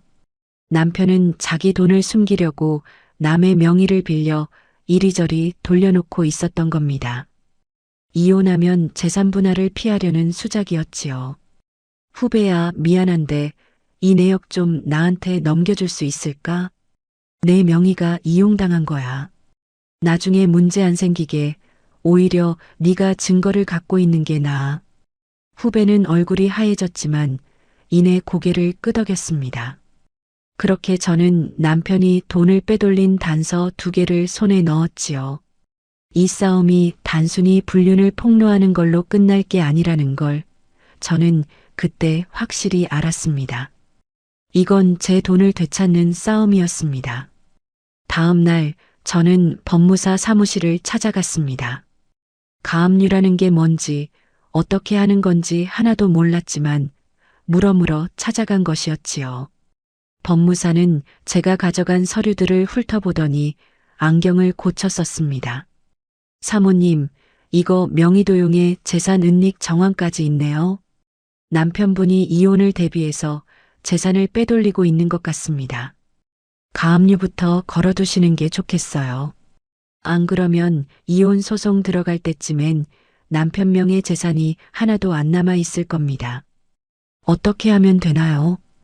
부부 공동 재산 중에 남편분 명의로 된 게 있으면 그거랑 지금 빼돌린 돈 흐름까지 정리해서 법원에 가압류를 신청하는 겁니다. 소송에서 이겨도 상대가 재산을 다 빼돌리면 못 받습니다. 그 전에 묶어두는 게 가압류예요. 증거는 아주 잘 챙기셨어요. 법무사가 저를 보며 살짝 놀란 얼굴을 했습니다. 보통은 이혼당한 아내가 울면서 찾아와 어쩔 줄 몰라 하는데 저는 서류를 파일별로 정리해 와서 조목조목 묶고 있었으니까요. 저는 동대문에서 거래 장부 정리하던 실력으로 남편의 배신을 서류로 정리하고 있었던 겁니다. 명의도용과 사문서 관련 정황은 따로 변호사에게 넘겼습니다. 경찰에 신고할 자료, 남편 회사 인사팀과 법원에 제출할 증거 목록까지 하나하나 갖춰 나갔지요. 목록이 늘어날수록 이상하게 마음은 오히려 차분해졌습니다. 할 일이 명확하니까 무너질 틈이 없었던 겁니다. 나흘째 하와이 현지에서 2사람이 귀국길에 오르기 하루 전이었습니다. 저는 그날도 카드사 앱을 열어보고 있었지요. 그런데 화면에 문자가 연달아 뜨기 시작했습니다. 해외 승인 거절 마이너스 잔액 부족 또는 정지 카드입니다. 1통, 2통, 3통, 4통, 5통. 하와이 면세점에서 제 명의 가족카드로 결제를 시도했다가 줄줄이 거절당한 알림이었습니다. 저는 그 문자들을 하나씩 넘겨보며 나도 모르게 코웃음을 쳤습니다. 2사람이 면세점 계산대 앞에서 카드가 안 긁혀 당황했을 얼굴이 눈앞에 선했으니까요. 어디 실컷 당황해봐라. 저는 혼잣말을 중얼거렸습니다. 명품을 잔뜩 골라놓고 계산대에서 카드가 5번이나 거절당하는 모습, 뒷사람들이 힐끗거리는 시선, 2사람이 그 자리에서 어떤 표정을 지었을지 저는 상상만으로도 속이 시원했지요. 그날 저녁 조인성이 제 집으로 다시 찾아왔습니다. 손에는 작은 USB 하나를 들고 있었지요. 사모님, 준비됐습니다. 뭐가요? 여기 남편분 회사 인사팀 공식 신고 창구 연락처랑 아내 회사 감사부서 연락처를 넣었습니다. 그리고 제가 법정에서 증언할 자료들도요. 하와이 동행 사진이랑 항공권, 카드 명세, 조사 경위서까지 다 정리했습니다. 저는 USB를 받아 손안에 꼭 쥐었습니다. 조인성은 소파에 앉아 잠깐 저를 바라봤지요. 솔직히 말씀드리면요, 사모님. 네. 저는 처음에 사모님이 그냥 우시기만 할 줄 알았습니다. 20에 산 남편한테 그런 배신을 당하면 보통은 다 무너지니까요. 그런데 사모님은 닷새 만에 은행 다 막고 가압류 준비하고 증거를 이만큼 모으셨어요. 저는 솔직히 좀 놀랐습니다. 저는 USB를 만지작거리며 말했습니다. 저요, 동대문에서 20년 굴렀어요. 울어서 돌아온 돈은 한 푼도 없다는 거 그 바닥에서 배웠거든요. 이번에도 똑같아요. 울어서 20회가 돌아오면 저는 밤새 울겠어요. 근데 안 돌아오잖아요. 그러면 받아낼 걸 받아내는 수밖에요. 조인성이 고개를 천천히 끄덕였습니다. 그러고는 조금 망설이다 물었지요. 내일 정말 공항에 나가실 겁니까? 나가야죠. 두 사람 입국 게이트 번호 확정됐어요? 오전에 알림이 왔습니다. J터미널로 들어옵니다. 오후 도착이고요. 저는 자리에서 일어나 방으로 들어갔습니다. 옷장에서 대형 검은색 청가방을 꺼냈지요. 그 안에 공식 제출용 서류 원본 사본과 공항에서 두 사람에게 들이밀 출력물만 골라 담기 시작했습니다. 사진, 항공권 영수증, 카드 명세, 마이너스 통장 내역. 손이 떨리지 않았습니다. 오히려 차분하게 하나씩 순서를 맞춰 정리했지요. 조인성 씨, 가방을 챙기며 저는 등 뒤에 남자에게 물었습니다. 내일 공항에서 그쪽은 어떻게 할 거예요? 조인성이 잠깐 말이 없다가 낮은 목소리로 답했습니다. 저는 참을 수 있을지 모르겠습니다. 두 사람 얼굴을 보면 제가 무슨 짓을 할지 저도 모르겠어요. 안 돼요. 저는 단호하게 말했습니다. 손 떼면 안 돼요. 소리 지르는 것도 밀치는 것도 안 돼요. 우리가 손찌검 한번 하는 순간 저 두 사람이 피해자가 돼버려요. 그럼 지금까지 모은 게 다 물거품이에요. 우리는 증거로만 무너뜨려요. 저 두 사람이 자기 발로 무너지게요. 조인성이 저를 한참 바라봤습니다. 그러고는 깊게 숨을 내쉬며 고개를 끄덕였지요. 알겠습니다. 사모님 말씀대로 하겠습니다. 그날 밤 저는 검은 청가방을 현관 옆에 세워두고 잠자리에 들었습니다. 잠은 오지 않았지요. 창밖으로 도시의 불빛을 보며 저는 내일 공항에서 벌어질 일을 머릿속으로 몇 번이나 그려봤습니다. 자동문이 열리고 두 사람이 팔짱을 끼고 나오고 그리고 우리가 그 앞을 막아서는 순간을요. 두 사람은 지금 비행기 안에서 곤히 잠들어 있겠지요. 카드가 막힌 것 말고는 자기들 앞에 무엇이 기다리고 있는지 아무것도 모른 채로요. 이튿날 오전 10시 저는 검은 청가방을 어깨에 메고 집을 나섰습니다. 현관 거울에 비친 제 얼굴은 닷새 전 넥타이를 메어주던 그 여자가 아니었습니다. 눈빛이 달라져 있었지요. 조인성이 아파트 아래에서 차를 대고 기다리고 있었습니다. 저는 조수석에 올라타며 짧게 말했습니다. 가요, 인천공항으로. 차가 출발했습니다. 두 피해자가 심판을 준비하러 전장으로 향하는 길이었지요. 저는 창밖으로 스쳐가는 풍경을 보며 20회 만에 처음으로 제 인생의 운전대를 제 손으로 쥐었다는 걸 느꼈습니다. 어머 여보, 저기 저 사람들 우리 아는 사람들 아니야? 하와이의 햇살에 그을린 얼굴로 팔짱을 끼고 걸어 나오던 두 사람이 우리를 알아본 순간 지었던 그 표정을 저는 평생 잊지 못합니다.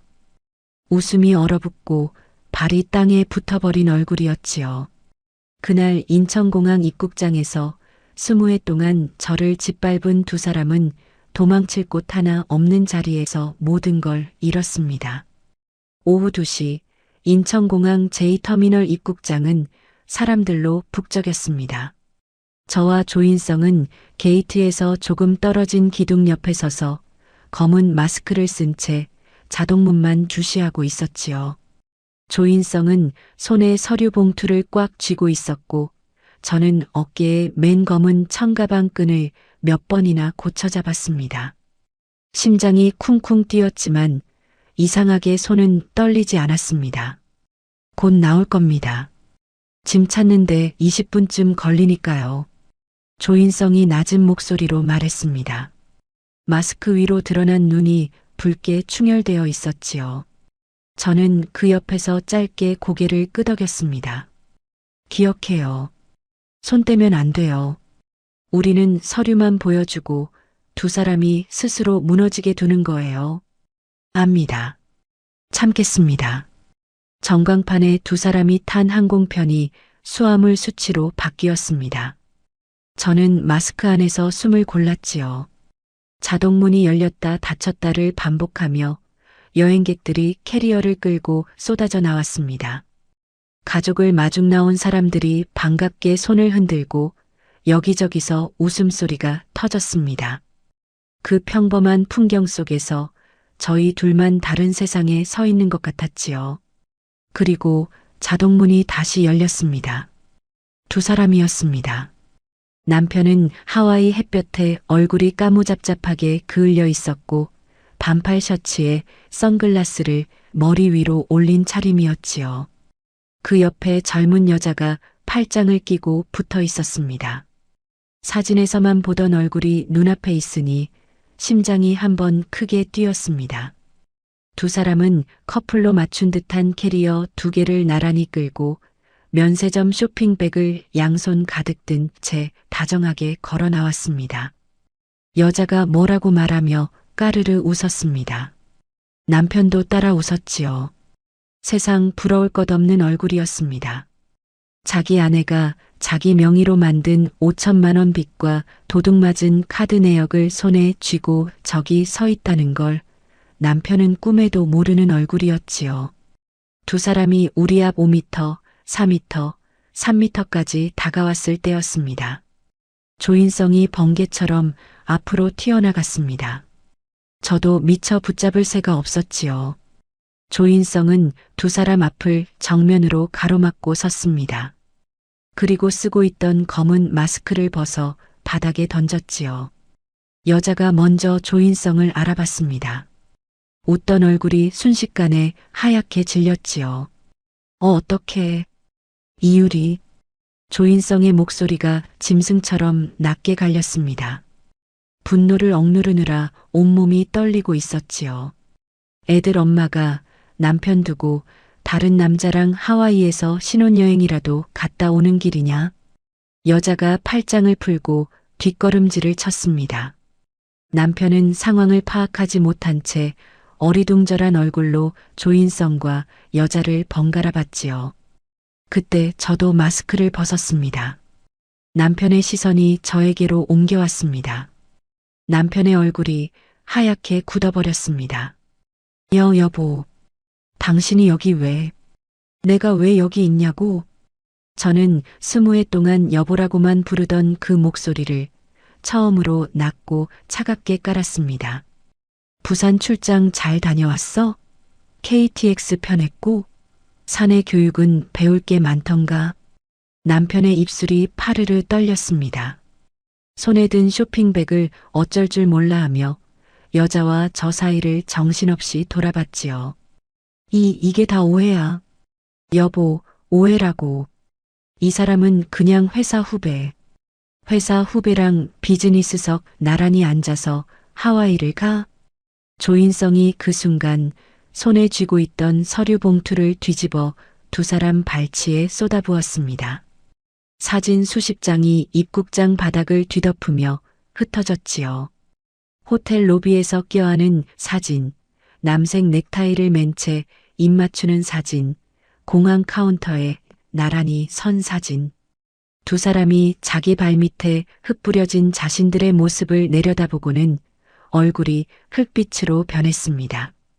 지나가던 사람들이 하나둘 걸음을 멈추기 시작했습니다. 저는 흩어진 사진을 밟고 남편 앞으로 한 걸음 다가갔습니다.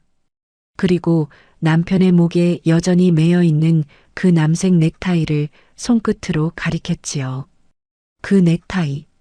남편이 반사적으로 넥타이를 손으로 가렸습니다. 내가 당신 생일이라고 백화점에서 큰맘 먹고 산 거야. 떠나던 날 아침에 내 손으로 메어줬지.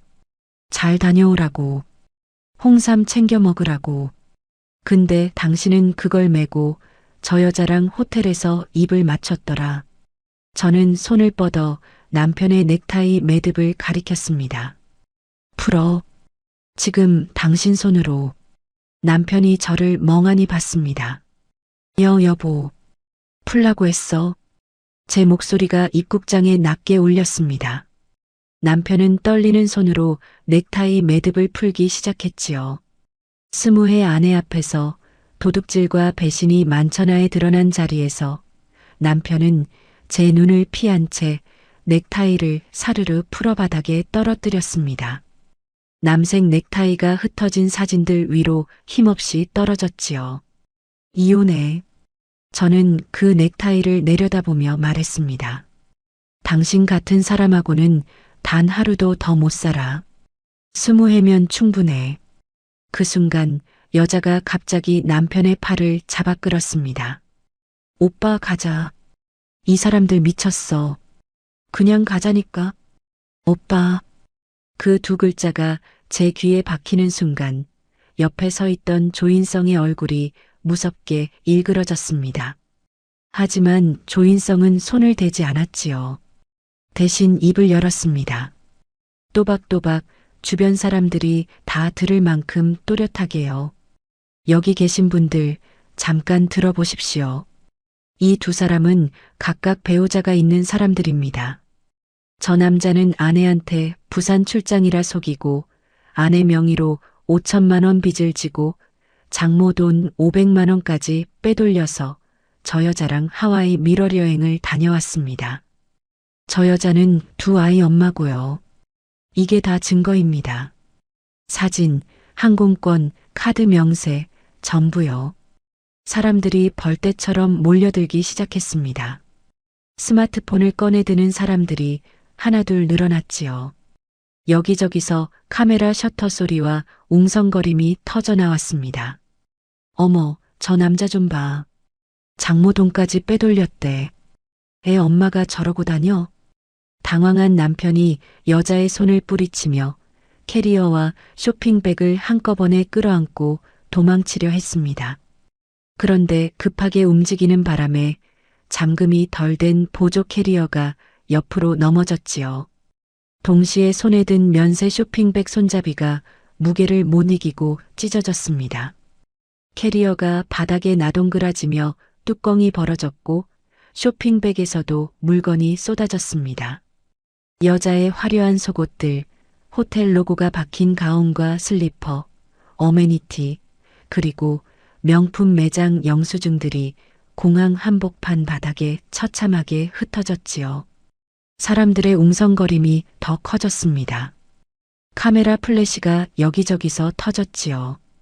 여자가 비명을 지르며 바닥에 쏟아진 물건들을 허둥지둥 주워 담으려 했습니다. 하지만 사람들이 이미 빙 둘러싸고 촬영을 하고 있었지요. 여자는 얼굴을 두 손으로 가린 채 어쩔 줄을 몰라 했습니다. 저는 그 광경을 조용히 지켜봤습니다. 소리를 지르지도 달려들지도 않았지요. 그저 흩어진 사진과 넥타이, 쏟아진 물건들 앞에 서서 두 사람이 스스로 무너지는 모습을 지켜봤습니다. 20해 동안 저를 짓밟은 사람이 이제 온 세상 앞에서 짓밟히고 있었지요. 여보, 제발 사람들 좀. 남편이 저에게 애원하듯 손을 뻗었습니다. 저는 그 손을 피하며 한 걸음 물러섰지요. 당신 회사에도 이 여자 회사에도 다 갈 거야. 법원에도 가고 당신이 내 이름으로 만든 빚, 빼돌린 돈 하나도 안 빼고 다 돌려받을 거야. 각오해. 저는 조인성에게 눈짓을 했습니다. 조인성은 이미 정신없이 몰려든 사람들 틈에서 한 걸음 물러나 있었지요. 우리는 흩어진 사진도 넘어진 캐리어도 그대로 둔 채 검은 천가방만 챙겨 사람들 사이를 빠져나왔습니다. 영상은 우리가 직접 올릴 필요도 없었지요. 이미 수십 개의 스마트폰이 그 모든 걸 담고 있었으니까요. 입국장을 벗어나 주차장으로 향하는 동안 조인성이 낮게 숨을 몰아쉬었습니다. 손을 안 댄 게, 참는 게 이렇게 힘든 일인 줄 몰랐습니다. 잘 참았어요. 정말로요. 저 두 사람, 이제 어떻게 될까요? 저는 걸음을 멈추고 뒤돌아 입국장 쪽을 한번 바라봤습니다. 유리문 너머로 사람들에게 둘러싸인 두 사람의 실루엣이 어렴풋이 보였지요. 우리가 뭘 더 안 해도 저 사람들은 이제 자기가 판 구덩이에 빠질 거예요. 회사에서, 집에서, 법정에서요. 우리는 그저 증거만 제출하면 돼요. 차에 올라타 문을 닫자 갑자기 온몸에 힘이 빠졌습니다. 닷새 동안 팽팽하게 당겨져 있던 무언가가 툭 풀리는 것 같았지요. 조인성이 시동을 걸며 조용히 물었습니다. 괜찮으십니까? 괜찮아요. 아니, 사실은 이제야 좀 살 것 같아요. 창밖으로 공항 건물이 멀어졌습니다. 그날 오후 두 사람이 팔짱을 끼고 웃으며 나오던 그 자동문이 점점 작아졌지요. 저는 무릎 위에 놓인 검은 청가방을 꼭 끌어안았습니다. 그 안에는 아직 제출하지 않은 증거들이 가지런히 들어 있었습니다. 진짜 싸움은 이제부터 시작이었지요. 집에 돌아와 휴대폰을 켜니 벌써 알림이 쏟아지고 있었습니다. 동네 맘카페에 오늘 인천공항에서 벌어진 일이라는 제목의 글이 올라와 있었지요. 공항에서 촬영된 영상이 여러 개 붙어 있었고 댓글이 수백 개씩 달리고 있었습니다. 우리가 손 하나 대지 않았는데 두 사람의 얼굴은 이미 온 세상으로 퍼져나가고 있었습니다. 저는 그 영상들을 하나하나 넘겨봤습니다. 화면 속에서 넥타이를 풀어 떨어뜨리는 남편, 바닥에 쏟아진 물건을 허둥지둥 줍는 여자. 20회 동안 저를 냄새나는 옷 장사치라 여긴 그 집안이 이제 어떤 얼굴을 하게 될지 저는 눈에 선했지요. 저는 휴대폰을 내려놓고 오랜만에 깊은 잠을 청했습니다. 네가 우리 아들 앞길을 망쳤어. 이혼할 거면 아파트 명의부터 아들 앞으로 넘겨. 공항 사건이 온 세상에 퍼진 다음 날 제 집문을 두드리며 시어머니가 쏟아낸 첫마디였습니다. 아들이 무슨 짓을 했는지는 눈 감은 채 오히려 며느리에게 손가락질을 하며 집을 내놓으라 윽박지르는 얼굴. 그날 저는 20회 동안 저를 짓눌러온 그 집안의 마지막 민낯을 똑똑히 마주했습니다. 아침부터 전화가 울렸습니다. 낯선 번호였지요. 받아보니 남편 직장의 상사라는 사람이었습니다. 이나은 씨 되시죠? 저는 정호윤 씨 부서 팀장입니다. 다름이 아니라 어제 인터넷에 퍼진 공항 영상 건으로 정호윤 씨가 오늘 아침에 징계위원회에 회부됐습니다. 허위로 연차를 붙여서 개인 여행을 다녀온 것도 문제가 됐고요. 회사 이미지도 있고 해서 사모님께 미리 상황을 알려드리는 게 도리인 것 같아서요. 저는 담담하게 전화를 받았습니다. 팀장은 조심스럽게 말을 이었지요. 솔직히 부서에서도 다들 알고 있습니다. 정호윤 씨가 그동안 반찬이 외근이니 하면서 자리를 자주 비웠거든요. 이번 일로 그게 다 드러난 거죠. 회사 규정상 감봉이나 정직은 피하기 어려울 것 같습니다. 전화를 끊고 나니 조인성에게서 문자가 왔습니다. 여자의 회사 감사부서에 자료를 정식으로 제출했다는 내용이었지요. 조인성이 넘긴 자료에는 불륜 증거뿐 아니라 여자가 회사 법인카드를 사적으로 쓴 내역, 외근으로 처리해 놓고 실제로는 남편과 만난 근태 조작 정황, 거래처 접대 명목으로 잡아놓은 호텔 숙박비까지 들어 있었습니다. 여자는 그날 출근하자마자 대기 발령을 받고 감사조사에 들어갔다고 했지요. 두 사람의 세상이 하루아침에 무너지기 시작한 겁니다. 그날 오후 초인종이 울렸습니다. 인터폰 화면에 남편의 얼굴이 떠 있었지요. 며칠 사이에 얼굴이 반쪽이 되어 있었습니다. 남편은 현관문 앞에 무릎을 꿇고 있었지요. 여보, 미안해. 내가 잘못했어. 한 번만 용서해줘. 회사에서도 잘렸다가는 여보, 제발 문 좀 열어줘. 저는 인터폰 소리를 껐습니다. 화면 속에서 남편이 계속 입을 벙긋거렸지만 소리는 들리지 않았지요. 저는 소파에 앉아 차를 한 모금 마셨습니다. 20회 동안 저 사람 앞에서 무릎 꿇고 사정한 건 저였습니다. 명절마다 시어머니 앞에서 돈 때문에. 이제 그 사람이 제 문 앞에서 무릎을 꿇고 있는데 저는 아무 감정도 들지 않았습니다. 그저 남의 일처럼 덤덤했지요. 한참을 그러다 남편은 지쳤는지 돌아갔습니다. 그런데 그날 오후 이번엔 다른 소리가 났습니다. 현관 도어록에서 삐삐삐 소리가 나더니 문을 열려는 시도가 몇 번이나 이어졌지요. 예전 비밀번호였습니다. 저는 두 사람의 배신을 앙근할 밤 이미 비밀번호를 바꿔둔 터였습니다. 이게 왜 안 열려? 예, 번호가 바뀌었나 봐. 애미가 번호를 바꿨나 보네. 아주 못된 것. 시어머니와 시누이의 목소리였습니다. 이어서 문을 신경질적으로 쾅쾅 두드리는 소리가 났지요. 저는 잠깐 눈을 감았다가 천천히 일어나 문을 열었습니다. 문이 열리자마자 시어머니가 저를 밀치듯 들어왔습니다. 시누이가 그 뒤를 따랐지요. 너 이거 사. 왜 남의 아들 앞길을 망쳐? 인터넷에 그게 다 뭐야? 우리 아들 회사에서 잘리게 생겼잖아. 시어머니가 제 가슴을 손가락으로 찌르듯이 밀어붙였습니다. 저는 한 걸음 물러서며 시어머니를 봤지요. 어머니, 앞길을 망친 건 제가 아니라 다른 여자랑 하와이 다녀온 아드님이에요. 뭐, 이게 어디서 말대꾸야. 남자가 밖에서 실수 좀 할 수도 있지. 그걸 온 세상에 까발려? 그러니까 네가 못된 년이라는 거야. 시누이가 옆에서 거들었습니다.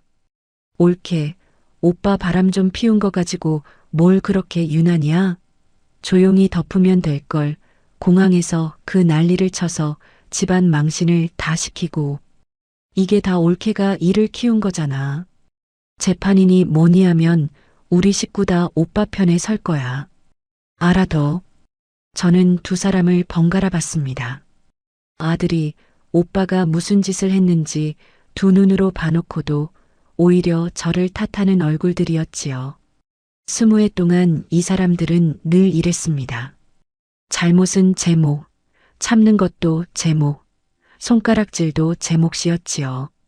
시어머니가 거실을 둘러보더니 목소리를 높였습니다. 어차피 이혼할 거 아니야. 그럼 이 집은 아들 앞으로 넘겨. 이게 다 우리 아들이 벌어서 산 거지. 네가 뭘 했다고. 냄새나는 옷 장사나 하던 게. 이 집을 아드님 앞으로 넘기라고요? 그래. 당장 명에 넘겨. 안 그러면 재판에서 아주 혼쭐을 내줄 테니까. 저는 잠깐 두 사람을 바라보다가 조용히 식탁으로 걸어갔습니다. 그리고 미리 올려둔 작은 녹음기의 버튼을 눌렀지요. 사실 두 사람이 들어오는 순간부터 저는 이미 녹음을 하고 있었습니다. 이 집안 사람들이 어떻게 나올지 저는 20회 경험으로 훤히 알고 있었으니까요. 어머니, 시누이 앞이니 하나만 여쭤볼게요. 이 집 어머니 아드님이 벌어서 산 집이라고 하셨죠? 그래. 우리 아들이 대기업 다니면서 번 돈으로. 그럼 이거 보세요. 저는 준비해둔 서류철을 식탁에 펼쳤습니다. 아파트 자금 출처 내역, 대출 상환 기록, 제 사업소득 증빙까지 하나하나 짚어가며 말했지요. 이 집 계약금부터 중도금, 잔금, 대출 이자까지 전부 제 통장에서 나갔어요.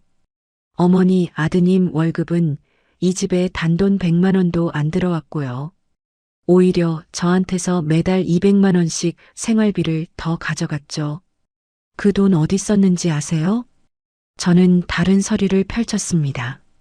특급 호텔 레스토랑 영수증 다발, 외제차 렌탈 계약서 사본이었지요.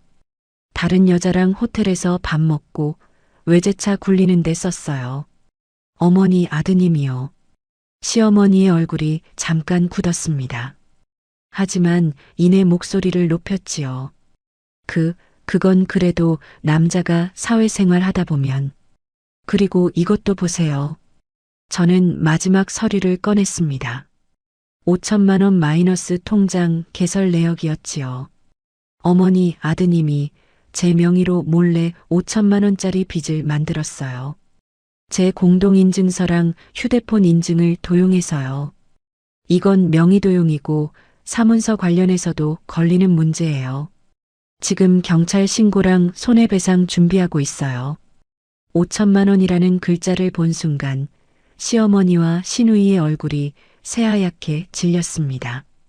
시누이가 서류를 낚아채 들여다봤지요. 이게 진짜야? 5천만 원? 진짜예요. 이 빚 저는 한 푼도 안 갚을 거예요. 다 아드님이 진 거니까요. 그리고 아까 어머니랑 시누이가 저한테 하신 말씀, 이 진명에 넘기라고 윽박지른 거, 아드님 편에 서서 저를 협박한 거 전부 녹음했어요. 저는 식탁 위에 녹음기를 손가락으로 가리켰습니다. 두 사람의 시선이 그 작은 기계에 꽂혔지요. 시어머니의 입술이 파르르 떨렸습니다. 너 이게 무슨 짓이야? 시어미를 몰래 녹음해? 어머니가 남의 집 비밀번호 누르고 함부로 들어와서 며느리 가슴 밀치고 없는 죄 뒤집어 씌우고 집 내놓으라 협박하신 거예요. 이건 다 법정에서 쓸 거예요.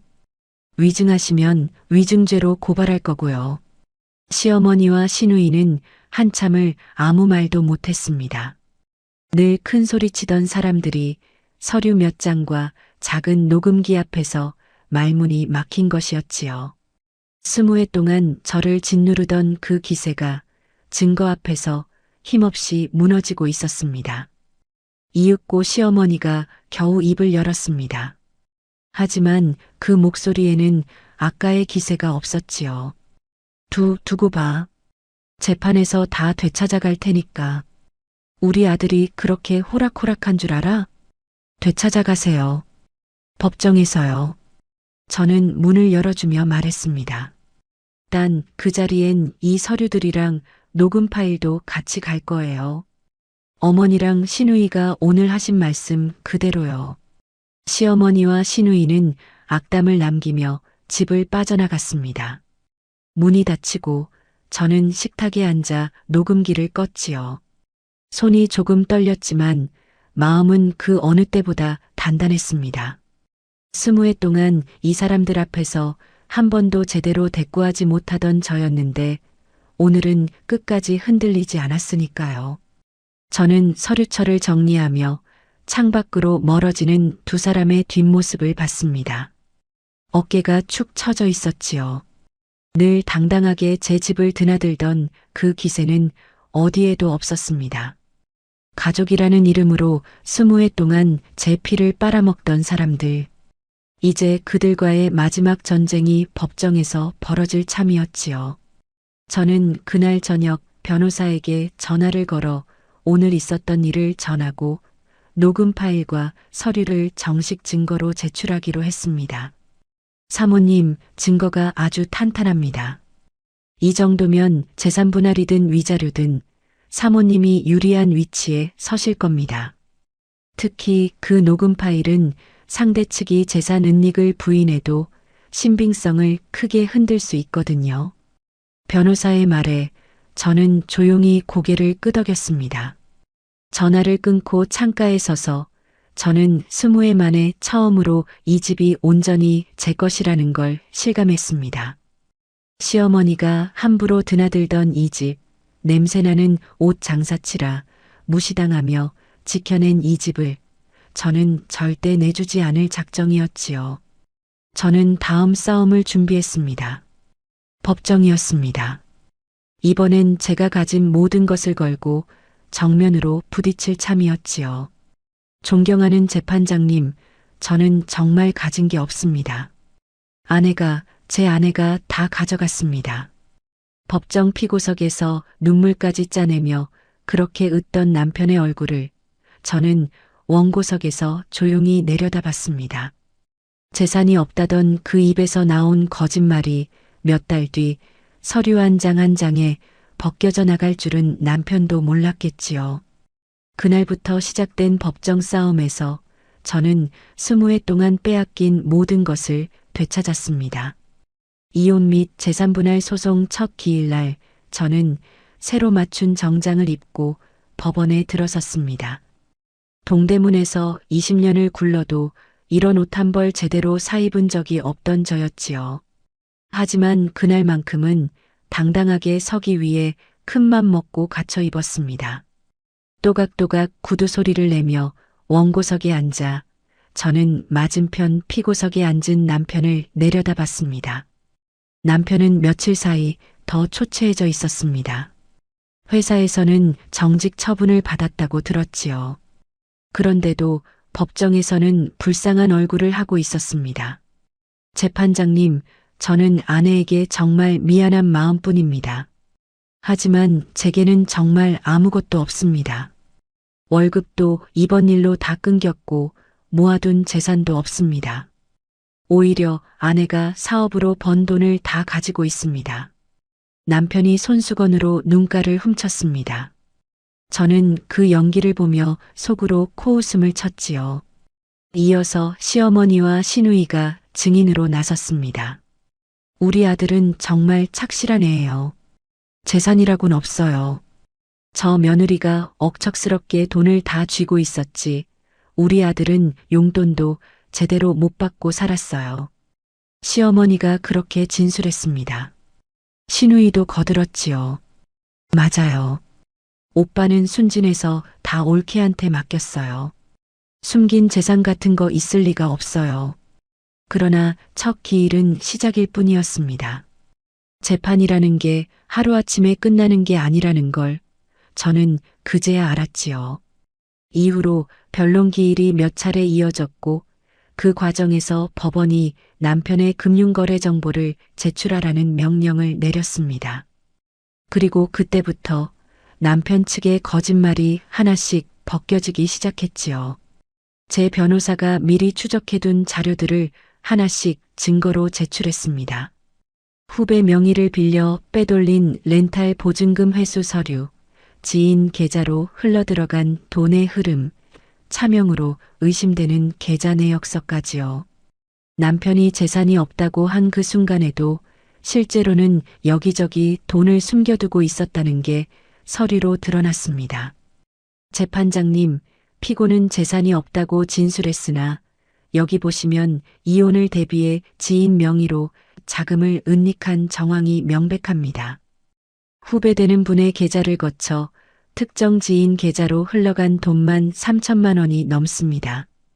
변호사가 서류를 제출하자 남편의 얼굴이 하얗게 질렸습니다. 남편 측 변호사가 뭐라고 반박하려 했지만 서류 앞에서는 힘이 없었지요. 재산이 없다던 진술의 신빙성이 그 순간 순식간에 무너졌습니다. 그리고 결정적인 순간이 왔습니다. 제 변호사가 녹음 파일을 재생하겠다고 했지요. 시어머니와 시누이가 제 집에 찾아와 아파트 명의를 넘기라 윽박지르던 그날의 녹음이었습니다. 법정 스피커에서 시어머니의 목소리가 울려 퍼졌습니다. 어차피 이혼할 거 아니야. 그럼 이 집은 아들 앞으로 넘겨. 이게 다 우리 아들이 벌어서 산 거지. 네가 뭘 했다고. 냄새나는 옷 장사나 하던 게. 이어서 시누이의 목소리도 나왔지요. 오빠 바람 좀 피운 거 가지고 뭘 그렇게 유난이야. 재판에서 우리 식구 다 오빠 편에 설 거야. 법정 안이 조용해졌습니다. 방금 전까지 아들은 재산이 없다고 진술한 시어머니가 녹음 속에서는 이 집은 아들이 벌어서 산 거니 넘기라고 말하고 있었으니까요. 앞뒤가 완전히 어긋난 진술이었지요. 재판장이 안경 너머로 시어머니와 시누이를 바라봤습니다. 증인, 방금 재산이 없다고 진술하셨는데 녹음에서는 아파트가 아들이 산 것이라 말씀하셨네요. 어느 쪽이 사실입니까? 시어머니가 얼굴이 벌개져 아무 말도 못했습니다. 시누이도 고개를 숙였지요. 두 사람의 증언은 그 자리에서 배척됐고 재판장은 위증 가능성까지 언급했습니다. 20회 동안 저를 짓누르던 그 집안의 기세가 녹음 파일 한 개 앞에서 완전히 무너지는 순간이었습니다. 이어 조인성이 증인으로 출석했습니다. 조인성은 차분하게 진술했지요. 저는 아내 이유리의 남편입니다. 아내와 정호윤 씨가 하와이로 함께 출국한 것을 조사원을 통해 확인했고 두 사람이 공항 카운터에 함께 선 사진과 카드 명세, 항공권 내역을 모두 가지고 있습니다. 두 사람은 각자의 배우자를 속이고 배우자 명의의 돈까지 써가며 이 여행을 다녀왔습니다. 조인성은 감정을 싣지 않고 오직 사실만을 또박또박 진술했습니다. 흥분하지도 목소리를 높이지도 않았지요. 그 담담함이 오히려 법정에 무게를 실었습니다. 남편과 여자가 서로의 배우자를 어떻게 속여왔는지 그 과정이 법정 기록에 고스란히 남았지요. 몇 달에 걸친 재판 끝에 마침내 선고 기일이 왔습니다. 재판장이 판결문을 읽어 내려갔습니다. 피고 정호윤은 원고에게 위자료 5천만 원을 지급한다. 또한 원고 명의를 도용하여 개설한 대출로 인한 손해를 배상한다. 문제의 아파트는 원고의 자금 출처와 대출 상환 기여도가 전적으로 인정되므로 지분 전부를 원고가 보유하는 것으로 한다. 저는 그 판결을 들으며 조용히 눈을 감았습니다. 20회 동안 지켜온 집, 냄새나는 옷 장사치라 무시당하며 지켜낸 그 집을 저는 온전히 제 것으로 지켜냈습니다. 남편이 제 명의로 만든 빚도 남편이 갚아야 할 몫으로 판결이 났지요. 같은 무렵 여자의 회사에서도 감사 결과가 나왔습니다. 법인카드 사적 사용과 근태 조작이 인정되어 여자는 징계해고를 당했지요. 게다가 조인성이 제기한 이혼 소송에서도 완벽하게 패소해 위자료까지 물게 됐습니다. 직장을 잃고 위자료까지 떠안게 된 여자는 조인성에게 매달렸다고 들었지요. 하지만 조인성은 이미 두 아이를 데리고 이혼을 확정한 뒤였습니다. 재판이 끝난 법원 복도에서 저는 잊지 못할 광경을 봤습니다. 남편과 여자가 마주쳐 서로에게 위자료와 카드빚을 떠넘기며 언성을 높이고 있었지요. 네가 하와이 가자고 꼬드겨서 이렇게 된 거잖아. 카드빚은 네가 다 갚아. 뭐? 오빠가 다 계산했잖아. 나는 몰라. 나도 직장 잃었다고. 두 사람은 급기야 서로 머리채를 잡고 복도에서 진흙탕 싸움을 벌였습니다. 하와이 바다에서 팔짱을 끼고 웃던 두 사람이 몇 달 만에 법원 복도에서 서로를 물어뜯고 있었지요. 사람들이 흘끔거리며 지나갔습니다. 저는 그 앞을 지나가다 걸음을 멈췄습니다. 그리고 지갑에서 100원짜리 동전 하나를 꺼내 두 사람의 발 앞에 툭 던졌지요. 싸우지들 말고 이거라도 나눠 가져요. 두 사람이 동시에 저를 올려다봤습니다. 저는 더 이상 아무 말도 하지 않고 서늘한 눈길 한 번을 남긴 채 법원을 빠져나왔습니다. 20회 동안 저를 짓밟은 사람에게 저는 더 이상 눈물도 분노도 아까웠으니까요. 며칠 뒤 아파트 명의가 완전히 정리된 등기부등본이 나왔습니다. 저는 그것을 품에 안고 친정엄마를 찾아갔지요. 엄마는 딸이 얼마나 힘든 일을 겪었는지 알면서도 내색 한 번 안 하고 묵묵히 지켜봐 준 분이었습니다. 엄마, 이거요. 저는 봉투 하나를 엄마 앞에 내밀었습니다. 500만 원이었지요. 남편이 종목에 넣어 불려주겠다며 빼돌린 엄마의 칠순 여행비였습니다. 엄마 돈, 이제야 돌려드려요. 늦어서 미안해요. 엄마가 봉투를 받아들며 제 손을 잡았습니다.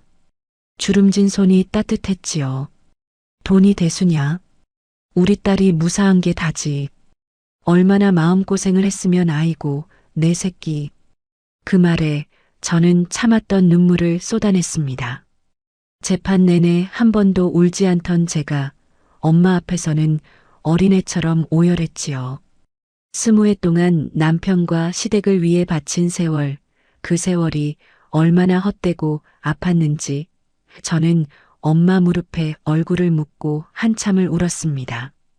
한바탕 울고 나니 이상하게 마음이 홀가분해졌습니다. 이제야 20회의 짐을 다 내려놓은 것 같았지요. 그 뒤로 두 사람의 소식은 동대문 상가에까지 통쾌한 가십으로 퍼졌습니다. 남편은 정직 처분 끝에 결국 회사에서 밀려났고 퇴직금마저 위자료로 가압류가 걸려 고시원으로 들어갔다고 했지요. 여자는 위자료와 카드빚에 사채 이자까지 감당하지 못해 어느 날 밤 짐을 싸서 야반도주했다는 소문이 돌았습니다. 이나은이 남편이랑 그 상간녀 아주 나락으로 갔다며? 그렇대. 이나은이 서류로 아주 탈탈 털었대. 역시 동대문에서 잔뼈 굵은 여자는 다르다니까. 상가 사람들이 그렇게 수군거렸다는 이야기를 저는 나중에 후배를 통해 전해 들었습니다. 하지만 저는 그 소식에 딱히 통쾌해하지도 슬퍼하지도 않았지요. 그저 이제 정말로 끝났다는 생각만 들었습니다. 법원을 마지막으로 나오던 날 저는 하늘을 올려다봤습니다. 20해 만에 처음으로 아무것도 저를 짓누르지 않는 하늘이었지요. 남편도 시댁도 그 무거운 이름들도 이제 제 어깨에서 완전히 내려갔습니다. 집으로 돌아온 저는 냉장고에 붙여둔 목록을 떼어냈습니다. 첫 줄에 친정엄마 500만 원부터 마지막 줄까지 모든 항목에 동그라미가 그어져 있었지요. 저는 그 종이를 가만히 접어 서랍 깊숙이 넣어두었습니다. 이제 이 목록은 다 끝났으니까요. 그리고 저는 새 종이를 한 장 꺼냈습니다. 이번엔 다른 목록을 적기 시작했지요. 첫 줄에 이렇게 적었습니다. 나 이나은의 인생. 20해 동안 남의 이름 뒤에 가려져 있던 제 이름을 저는 이제 제 인생의 맨 앞줄에 다시 세웠습니다. 옳게 냄새나는 옷 장사나 하는 게 뭘 안다고. 20해 전 그 말을 저에게 던진 사람들은 이제 어디에도 없고 저는 강남 한복판 사무실 창밖으로 도시를 내려다보고 있습니다. 옷 장사치라 무시당하던 그 손으로 저는 연 매출 100억 원대 쇼핑몰을 일으켰지요. 그날의 모욕이 오늘의 저를 만든 셈입니다. 이제 제 두 번째 인생 이야기를 마지막으로 하겠습니다. 이혼이 마무리되고 3년이 흘렀습니다. 저는 지켜낸 그 아파트를 전세로 돌려 그 돈을 사업 미천에 보탰지요. 동대문의 작은 도매상을 온라인 중심으로 바꾸는 게 첫걸음이었습니다. 20해 동안 원단을 만지며 익힌 눈썰미, 도매상들과 쌓아온 인맥, 그리고 무엇보다 억척스러운 실행력이 제 무기였지요. 처음엔 작은 온라인 쇼핑몰이었습니다. 저는 새벽에 물건을 떼어다 직접 사진을 찍고 상세 페이지를 만들고 밤늦게까지 주문을 포장했지요. 남편 하나 잘 되게 하려고 바치던 그 정성을 이제는 오롯이 제 사업에 쏟았습니다. 신기하게도 남을 위해 일할 때보다 훨씬 덜 지쳤지요. 내 것을 키우는 일이었으니까요. 라이브 커머스가 뜨기 시작할 때 저는 망설이지 않고 뛰어들었습니다. 카메라 앞에서 직접 옷을 소개하는 일이 처음엔 어색했지요. 그런데 동대문 야시장에서 20년 넘게 손님을 상대하며 다져진 입담이 오히려 화면 너머 사람들에게 통했습니다. 방송을 켜면 주문이 밀려들었지요. 사장님, 이 재킷 어제 완판됐어요. 추가 주문 넣을까요? 직원의 물음에 저는 웃으며 고개를 끄덕였습니다. 자체 브랜드를 론칭하고 거래처를 넓히고 라이브 커머스로 판을 키우면서 저는 3년 만에 연 매출 100억 원을 넘겼습니다. 이제는 강남에 번듯한 사무실을 두고 대표실에 앉아 결제 서류에 사인을 하는 사람이 되었지요. 그날도 직원이 결제 서류를 들고 들어왔습니다. 저는 몽블랑 만년필을 들어 여유롭게 사인을 했지요. 창밖으로 도시가 내려다 보였습니다. 20해 동안 새벽 원단시장 먼지 속에서 올려다보던 하늘과는 전혀 다른 풍경이었지요. 문득 3년 전 그날들이 스쳐 지나갔습니다. 넥타이를 메어주던 아침, 문을 두드리던 낯선 남자, 공항에서 흩어지던 사진들. 점심시간 저는 고급 레스토랑에서 조인성과 만났습니다. 3년 만에 재회였지요. 조인성은 그 사이 두 아이를 잘 키우며 마음을 다잡고 새 출발을 한 상태였습니다. 우리는 각자의 이혼과 그 뒤의 삶을 이야기하며 샴페인 잔을 부딪혔지요. 사모님, 아니, 이제 이 대표님이라고 불러야겠네요. 정말 대단하십니다. 3년 만에 이렇게 성공하실 줄은요. 조인성 씨야말로요. 애들 잘 크죠? 덕분에요. 그때 사모님이 손대지 말라고 증거로만 무너뜨리자고 하셨던 거, 저는 그 말을 지금도 종종 떠올립니다. 그때 제가 욱해서 사고라도 쳤으면 지금 이 자리에 이렇게 못 앉아 있었을 거예요. 저는 잔을 들며 미소 지었습니다. 우리 둘 다 그때 무너지지 않았으니까요. 무너졌으면 저 두 사람만 좋은 일이었을 텐데요. 우리는 서로의 새 출발을 축하하며 잔을 부딪혔습니다. 같은 배신을 겪고 같이 싸워 이겨낸 사이. 우리 사이에는 연인 같은 감정이 아니라 전우 같은 단단한 신뢰가 있었지요. 각자의 자리에서 다시 일어선 두 사람이 그렇게 서로의 안녕을 확인했습니다. 문득 저는 공항에서 남편이 풀어 바닥에 떨어뜨린 그 남색 넥타이를 떠올렸습니다. 그날 저는 그 넥타이를 미련 없이 바닥에 버려둔 채 돌아섰지요. 배신의 상징이던 그 물건을 등 뒤로 남겨두고 나오며 저는 마지막 미련까지 함께 버렸습니다. 이제는 그것도 홀가분한 기억으로만 남았지요. 퇴근길이었습니다. 신호에 걸려 잠깐 멈춰선 제 차 창밖으로 낯익은 얼굴이 스쳐 지나갔습니다. 공사 현장이었지요. 안전모를 쓰고 흙먼지를 뒤집어 쓴 채 자재를 나르는 남자. 얼굴이 반쪽이 되어 있었지만 저는 한눈에 알아봤습니다. 전 남편이었지요. 정직 처분 끝에 회사에서 밀려나고 퇴직금마저 가압류당의 고시원을 전전한다는 소식은 들었지만 이렇게 눈앞에서 마주칠 줄은 몰랐습니다. 20해 동안 반듯한 슈트에 명품 구두를 신고 향수 냄새를 풍기던 사람이 이제 흙먼지 속에서 안전모를 쓰고 있었지요. 그 사람이 저를 알아봤습니다. 최고급 외제차 안에 앉은 저를요. 순간 얼굴이 사색이 되더니 황급히 고개를 숙였습니다. 저는 선글라스를 천천히 치켜올리며 그 사람을 잠깐 바라봤지요.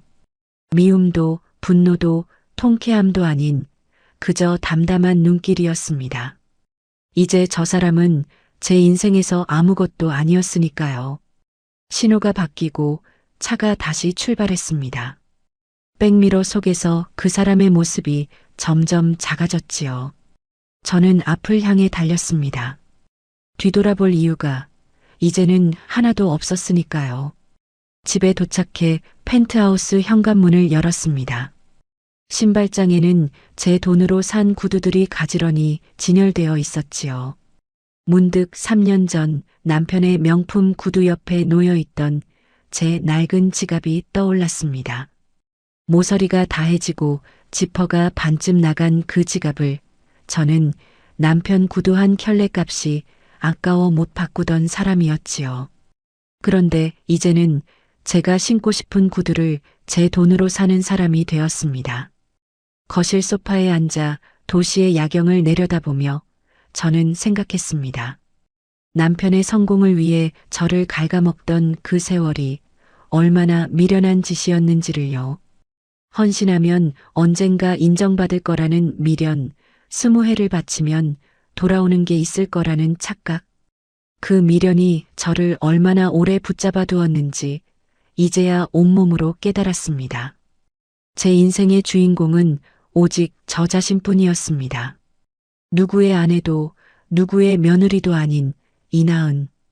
그걸 알기까지 20회가 걸렸지요.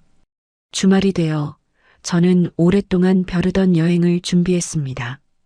친정 엄마를 모시고 뒤늦은 칠순 효도 여행을 떠나기로 한 것이었지요.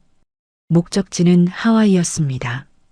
3년 전 두 사람이 제 돈으로 밀월 여행을 갔던 바로 그곳이요.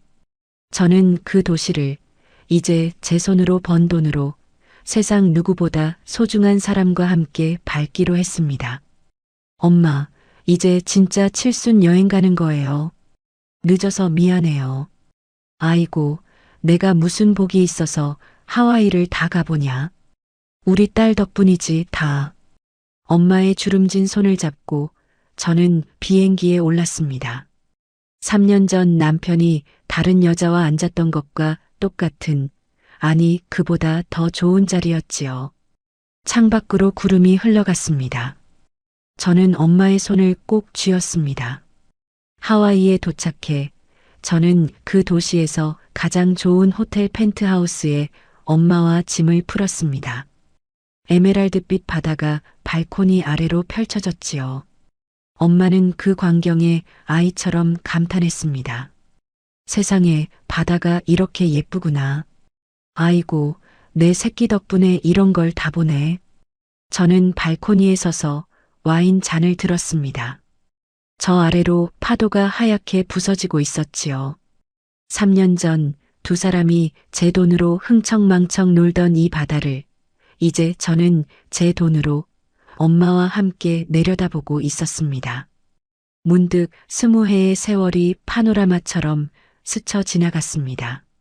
넥타이를 메어주던 아침, 명절 부엌에서 전을 부치던 저, 점심값을 아끼며 낡은 지갑을 못 버리던 저, 그리고 문을 두드리던 낯선 남자, 공항에서 흩어지던 사진들, 법정에서 벗겨지던 거짓말들, 친정엄마 무릎에 얼굴을 묻고 울던 저, 그 모든 순간이 있었기에 지금의 제가 여기 서 있었습니다. 저를 짓밟으려던 사람들은 자기가 판 구덩이에 빠졌고 저는 그들이 무너뜨리려던 자리에서 오히려 더 높이 날아올랐지요. 저는 와인 잔을 살짝 기울여 바다를 향해 건배하듯 들어 올렸습니다. 엄마, 우리 앞으로 좋은데 더 많이 다녀요. 이제 시작이에요. 그래, 우리 딸. 이제 우리 딸 하고 싶은 거 다 하고 살아라. 그동안 고생 많았다.